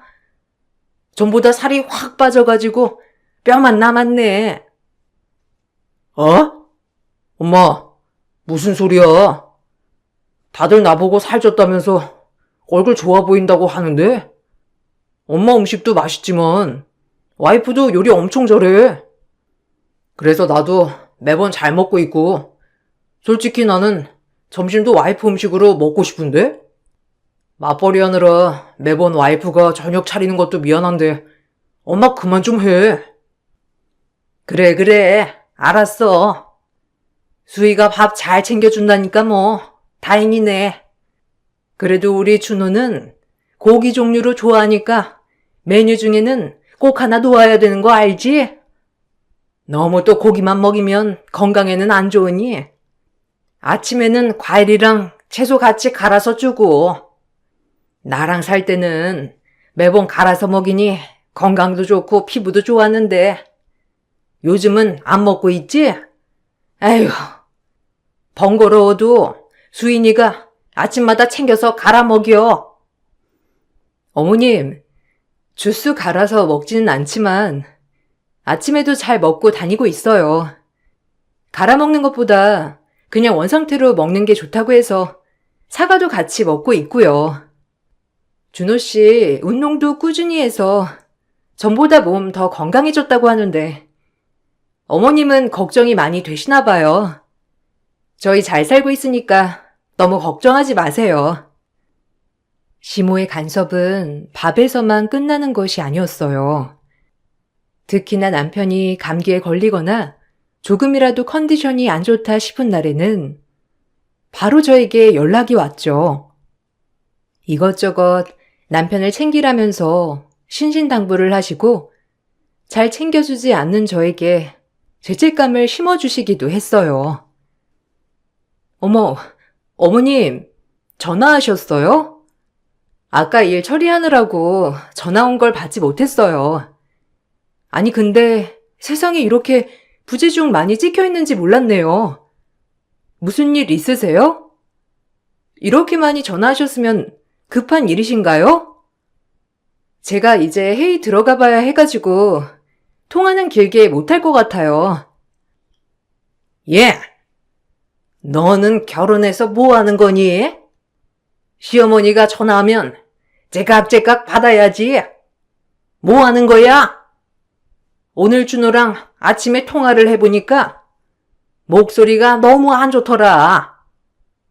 아침에 컨디션 안 좋아서 그런다고 하는데 너는 네 일만 바쁘고 남편은 안 챙기니? 애가 기운이 뚝 떨어져가지고 목소리도 다 잠기고 컨디션도 안 좋다는데 아침에 네 남편 컨디션도 하나 안 챙기고 뭐 하는 거야? 네? 어머니, 아침에는 제가 먼저 나와서 남편은 자고 있는 것밖에 못 봤어요. 거기다가 컨디션이 나쁘다니요? 전날 저녁까지도 운동 다녀왔는데요. 아침에는 너무 바빠가지고 남편이랑 통화 못했어요. 어제까진 멀쩡했는데 아픈 것도 없고 저녁 운동도 싹 다 하고 왔는데요. 아휴, 전날 안 아프면 다음날도 안 아픈다니? 내가 이래서 마음을 놓고 있지를 못하겠다니까. 너 아침마다 주스 갈아서 주라는 건 하고 있어? 그런 거 먹어야 비타민이나 영양소들이 다 챙겨지는 거야. 아무리 바빠도 남편 건강은 네가 챙겨야지. 결혼한 아들을 내가 이렇게 챙겨야 되겠어? 밖에서 일하는 남편 안쓰러운 줄 알고 잘 보살피는 게 네 역할이야. 어머님, 죄송하지만 저도 일하고 있어요. 오히려 남편보다 제가 일하는 시간은 더 많고요. 그나마 남편은 퇴근을 정시해서 운동할 시간이라도 있지. 저는 요즘 운동은커녕 일찍 퇴근한 적이 언제인지도 모르겠어요. 잠도 잘 못 자고요. 어머님, 제 목소리 안 좋은 건 들리시지 않으세요? 일단 바쁘니 끊을게요. 정신없이 바쁜 와중에도 계속해서 전화를 해와 남편을 못 챙겼다는 이유로 저에게 타박을 하는 시모를 보면서 너무나 어이가 없기도 했죠. 회의를 다녀오고 난 후에는 핸드폰을 보고 깜짝 놀랐는데 바로 남편에게 챙겨줄 음식 리스트와 레시피를 모두 저에게 보내온 것이었습니다. 잘 못 챙긴다면 남편을 다시 데리고 가겠다면서 문자를 보내시기도 했죠.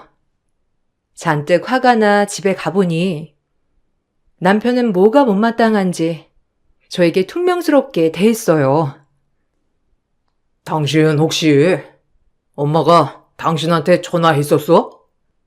아무리 바빠도 전화는 좀 예의 있게 잘 받지 그랬어. 엄마가 당신이랑 통화하고 나서 너무 놀라가지고 울면서 나한테 전화 왔었어. 당신 엄마한테 뭐라고 한 거야? 엄마는 나 아프니까 내 생각해서 당신한테 이것저것 챙겨달라고 부탁하려고 했다는데 당신은 바빠 죽겠는데 전화했다고 짜증 부렸다면서.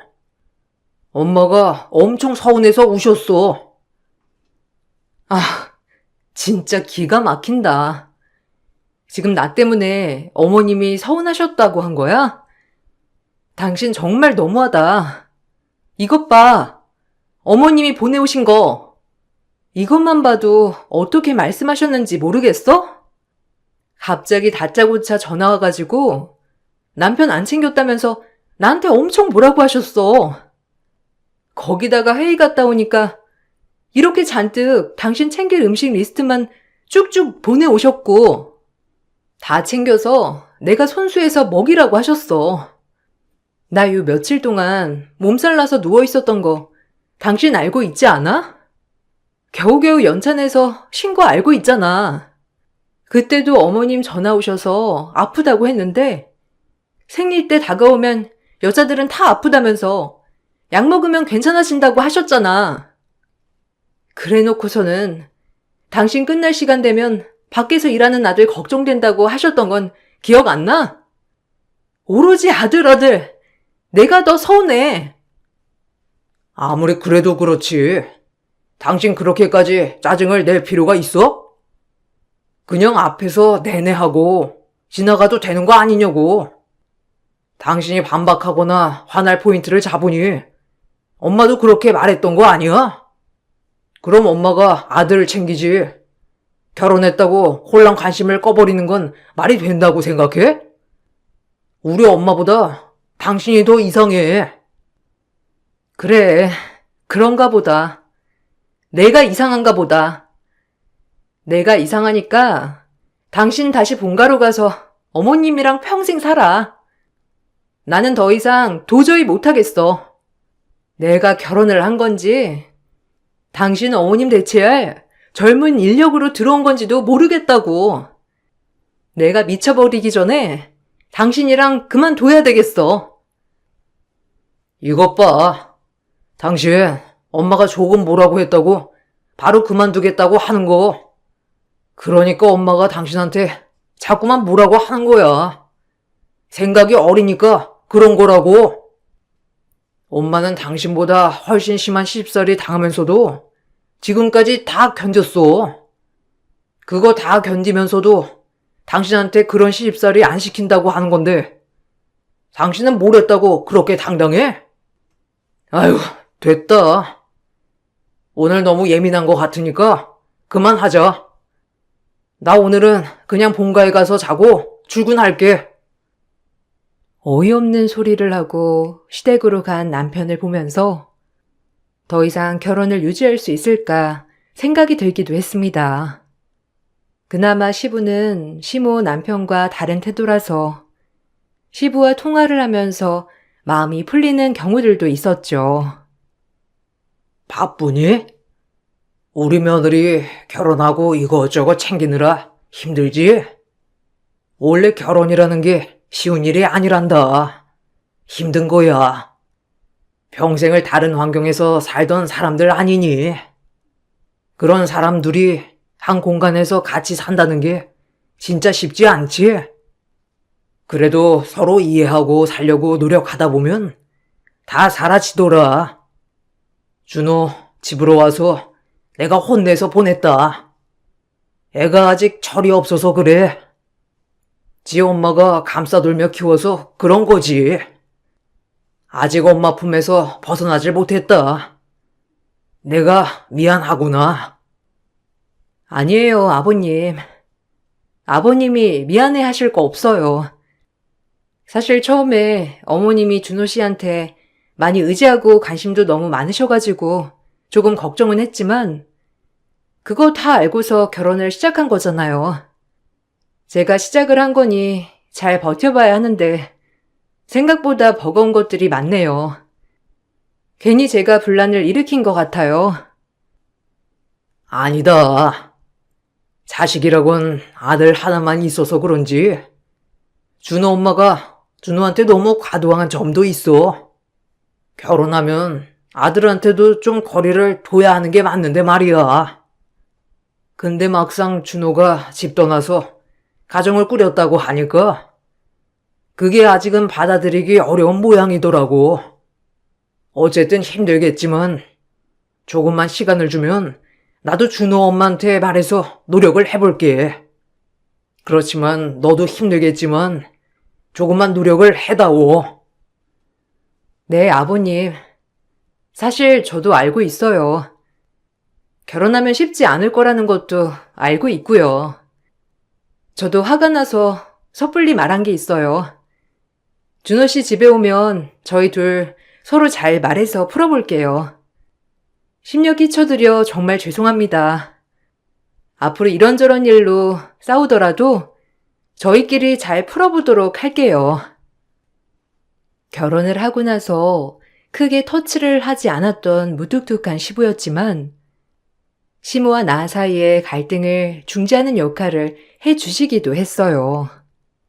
그렇다고 해서 시모의 태도가 전에 비해서 모두 바뀌었다고 할 수는 없지만 그나마 시모의 태도가 수그러들기도 했습니다. 그렇게 저희는 가정의 평화를 유지하는 듯 보였죠. 그러다가 식사 자리에서 우연히 저희 가족 계획에 대해서 말을 꺼내기 시작하면서 시모의 행동은 더욱 이상해졌어요. 엄마, 아빠, 나 내년에는 아이를 갖는 게 어떨까 생각하고 있어. 지금은 아내가 좀 바쁘기도 하고 당장은 일 처리하느라 힘들 것 같긴 한데 그래도 이번에 아내도 승진해가지고 좀 탄탄해졌고 나도 자리 잡았으니까 내년쯤은 아이 가질 생각하고 있어. 벌써? 아이는 그래도 좀 시간 두고 갖지 그래. 아니 그것보다 진짜 아이 낳으려고? 요즘은 아이 안 낳고 사는 집도 많다고 하는데 아이 낳으면 피곤하지 않겠어? 좀 생각을 잘 해보고 결정해봐. 너 아직 나이도 어리고 이제 결혼한 지 얼마 안 지났는데 벌써부터 아이 계획부터 세우고 있는 거야? 에이 엄마, 뭐가 일러? 결혼한 내 친구들은 벌써부터 아이가 안 생겨서 고민이라고 하는데 솔직히 나는 지금부터 준비해도 될까 말까 모르겠어. 안 그래도 그것 때문에 내가 걱정이 좀 많아가지고 조만간 와이프랑 같이 병원 가서 검사도 받아보려고. 혹시라도 문제 있으면 빨리 다른 방법 찾아보는 게 좋다고 하더라고. 아이고 준호야, 네가 뭐가 문제가 있어서 검사를 해봐. 딱 보면 너는 건강하지. 수희가 가서 검사해야지 뭐. 수희는 솔직히 생리통도 심하고 그러지 않니? 원래 생리통심하면 그쪽이 안 좋다던데. 그런 거 다 임신할 때 영양 준다고 하더라고. 매번 약도 꼬박꼬박 먹었으니 문제가 있으면 너보다는 수희한테가 더 나타날 확률이 높지 않나? 어쨌든 뭐가 급하다고 아이를 벌써부터 가져. 천천히 갖거나 아예 안 가져도 나는 상관없어. 어머님, 저번에는 어머님 지인분 손주 본다면서 엄청 부러운 듯이 말씀하셨잖아요. 갑자기 왜 안 가져도 상관없다고 하세요? 저희도 30대인데 더 늦기 전에 준비해야 하지 않을까 싶어서요. 30대 좀 더 지나고 나면 힘들 수도 있다고 해가지고 이제는 슬슬 도전해봐야 할 것 같아요. 아유, 그래도, 아유, 우리 준호 힘들어서 어쩌니? 아이까지 생기면 아빠 노릇하랴, 남편 노릇하랴, 더 힘들어지겠네. 아까운 우리 아들. 좀 더 천천히 갖는 건 어떻게 생각해? 아니, 나는 속상해서 그러지. 결혼한 지 얼마나 됐다고 애는 갖는다고 난리야. 아니, 엄마, 왜 울어? 아휴, 엄마 왜 울어? 울지 마. 손주 생기면 엄마도 좋지 뭐. 엄마가 친구들 손주 자랑한다고 그랬다며. 갑자기 말해서 그래? 우리도 결혼했으니까 아이 낳아야지. 아이고, 엄마. 나이 먹더니만 마음이 더 여려지셨네. 지나간 갱년기 또 온 거야, 뭐야? 축하는 해주지 못할 망정? 눈물바람은 뭐 하는 짓이야? 정말 내가 며느리 보기 창피해서 원. 준호는 이제 술도 줄이고 몸도 좀 만들고 준비를 하거라. 수희야 운동도 꾸준히 해서 건강하지만 너는 운동도 안 하고 술이며 뭐며 안 좋다는 건 다 하면서 검사는 네가 받아야지. 시댁에 가서 자녀 계획에 대해서 언급을 할 때마다 시모는 항상 눈물 바람이었습니다. 뭐가 그렇게 마음에 들지 않고 서운했던 것인지 매번 남편이 고생을 한다면서 마치 결혼을 억지로 시킨 듯한 태도를 보이셨죠. 그런 시모의 태도에 남편은 더욱 안쓰러워하고 안타까워했어요. 그런 남편의 태도에 저는 너무나도 질려버렸고 시부 역시 매번 호통을 치며 난리를 피운다고 하셨죠. 이 때문에 임신 역시 미뤄지게 되었습니다. 시간이 흐르고 유일하게 그 집에서 제 편이 돼주셨던 시부가 어느 날 갑자기 몸살이나 몸져 눕게 되셨어요. 처음에는 단순 감기인 줄 알았는데 점점 기력이 약해지시다 보니 음식도 잘 드시지 못하셨습니다. 그래서 매번 저는 시부가 좋아하셨던 음식을 이것저것 챙겨서 사드렸습니다. 사고가 있었던 그날은 시부가 전부터 먹고 싶다고 하셨던 인절미를 사고 간 날이었어요. 기운이 없던 시부께선 맛있게 인절미를 먹겠다며 말을 하셨죠. 그날 저녁 갑자기 시부가 돌아가셨다는 연락이 왔습니다. 저와 남편은 당황해 바로 병원으로 향했어요. 사인은 떡을 먹다가 기도가 막히면서 질식사를 하셨던 것입니다. 병원에 도착하자마자 시모는 저의 멱살을 잡고 소리를 쳤죠. 네가 우리 집 원흉이야? 네가 우리 귀한 아들까지 뺏어가 놓고서는 결국 시아버지까지 죽이는구나. 내가 이래서 널 안 받아들이려고 한 거야. 너 때문에 다 이렇게 된 거야. 아무리 그래도 늙은 시아버지한테 인절미를 사다 준다는 게 말이나 되니? 너 때문에 가신 거야. 너 일부러 그런 거지? 어머님, 무슨 소리 하시는 거예요? 어머님도 아시잖아요. 아버님 떡 좋아하신다는 거 어머님도 아시잖아요. 며칠 동안 다른 떡 사다 드릴 때는 별말 안 하시다가 왜 갑자기 이번에 떡 사다 줬다면서 제 탓 하시는 거예요? 이번에도 드시고 싶다고 하셔가지고 가져다 드린 거예요. 이것 봐라, 준호야. 얘가 자기 잘못은 없다고 시치미를 뗀다. 아이고, 이렇게 무서운 애가 네 와이프야. 준호야, 정신 차려라. 네 아빠 죽인 게 바로 얘라고. 너 지금 어디 도망가지 말고 여기 꼼짝 말고 있어. 내가 너 경찰에 신고했으니까 가서 조사받고 처벌 받아. 진짜 당신이 아버지 떡 사다 드렸어? 어쩌자고 그렇게 한 거야? 왜 기운도 없으신 양반 떡 먹으라고 한 거냐고? 정말 떡 때문에 아버지 돌아가셨어? 당신 정말 제정신이야? 이 난리가 나고도 당신은 죄송하단 말 한마디를 안 해? 당신 진짜 끔찍하다. 어떻게 그럴 수 있어? 아니, 내가 뭘 했다고 그러는 거야. 당신도 좋아했잖아. 아버님 드시고 싶다는 거 사가는 거 보고서는 당신도 좋아했잖아. 그래 놓고서는 사고 발생하니까 이제 와서 다 내 탓이라고? 어머님, 진짜 말은 제대로 하셔야죠. 경찰 조사라니요. 제가 진짜 아버님 돌아가시겠다고 생각하시는 거예요? 그럼 그런 게 아니고서야 우리 남편이 왜 떠나? 네가 사온 인절미 먹고 이렇게 됐어. 너 인절미에 다른 거 넣은 거 아니니? 그게 아니고서야 갑자기 네 시아버지가 왜 그렇게 되냐고? 갑자기 떠날 이유도 없는 양반이 왜 떠나냐고? 너 때문이야. 너 때문이라고. 시모는 악을 써가면서 저에게 비난을 했고 쓰러지는 시모 옆을 부축하고 있던 남편 역시 저 때문에 시부가 돌아가신 것이라 생각했는지 죽일 듯 노려보기만 했어요.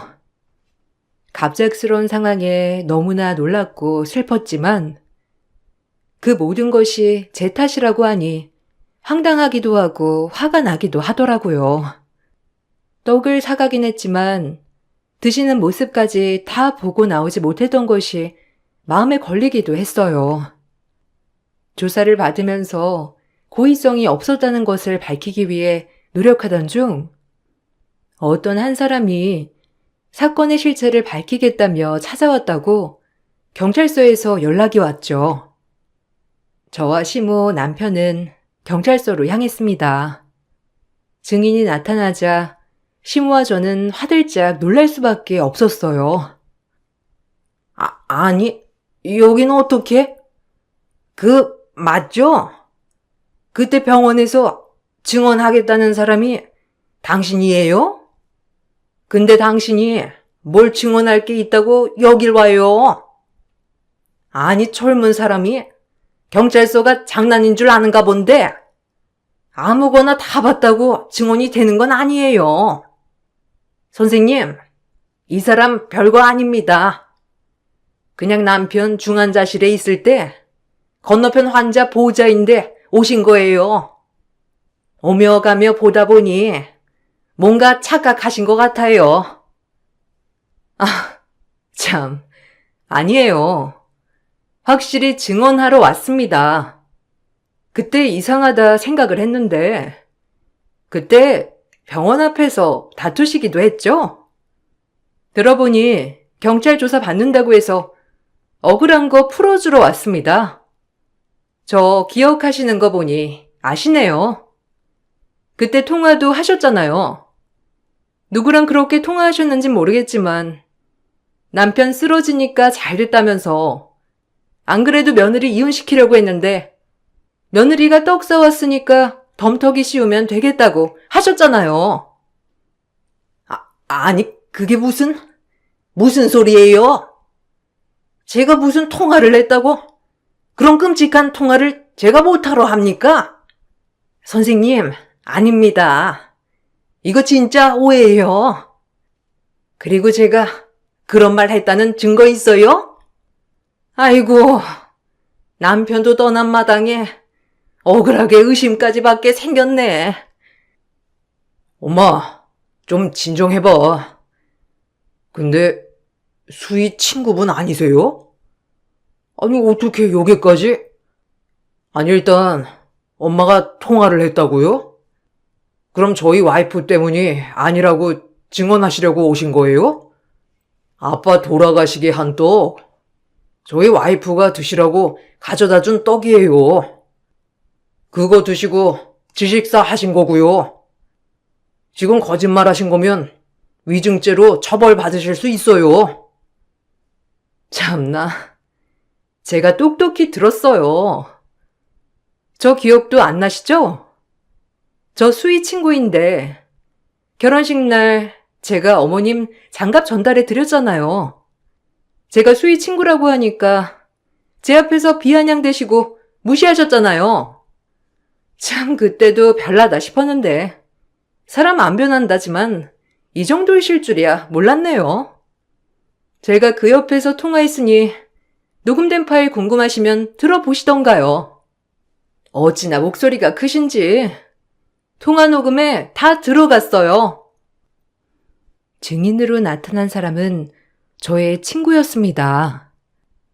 시부가 쓰러지면서 병원 중환자실로 들어갔을 때 같은 중환자실에 있었던 사람이 바로 친구의 아버지였던 것이죠.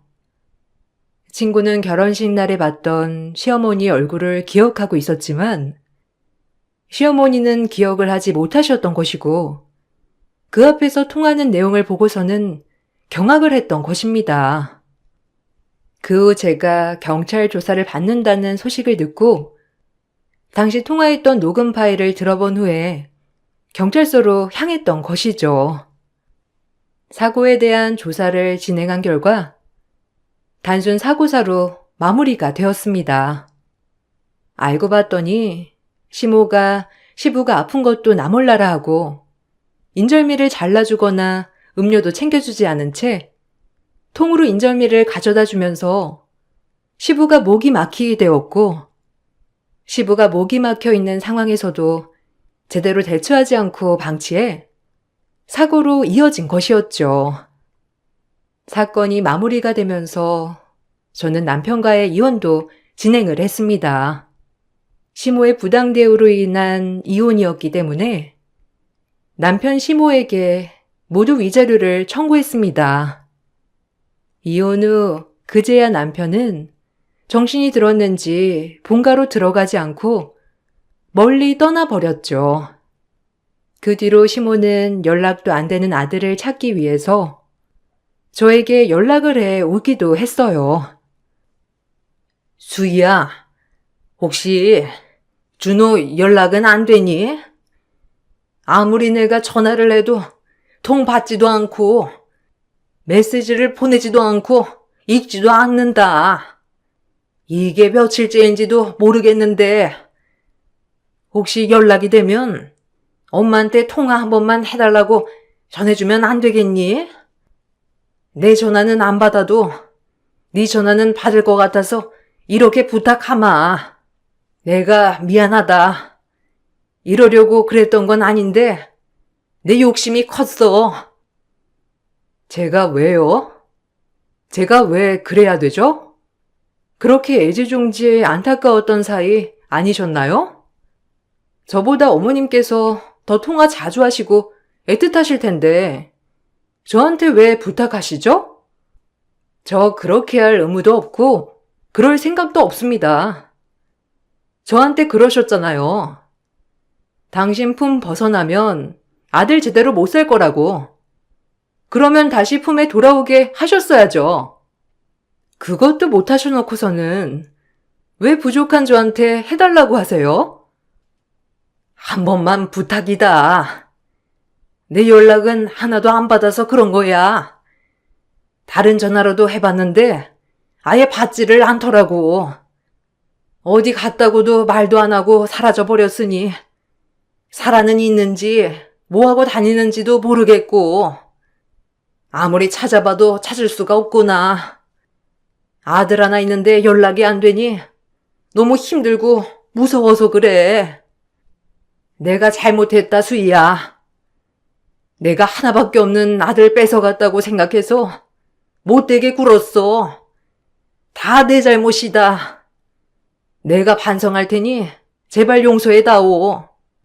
네가 용서해주면 우리 아들도 다시 원래대로 되돌아올 거다. 이제 와서요? 이제 와서 반성하면 무슨 소용인데요? 지금까지 상처란 상처는 다 줘놓고서는 미안하다고 하면 제 상처가 끝나나요? 됐고요. 앞으로 연락하지 마세요. 평생 안 보고 전화도 안 받고 싶었는데 끈질기게 다른 전화로도 연락해 오셔서 마지막으로 받는 겁니다. 그리고 그렇게 사랑하는 아들은 본인이 좀 찾으시고요. 올가미 같았던 심호에게서 벗어나면서 그동안 명치가 답답했던 것이 싹 사라졌습니다.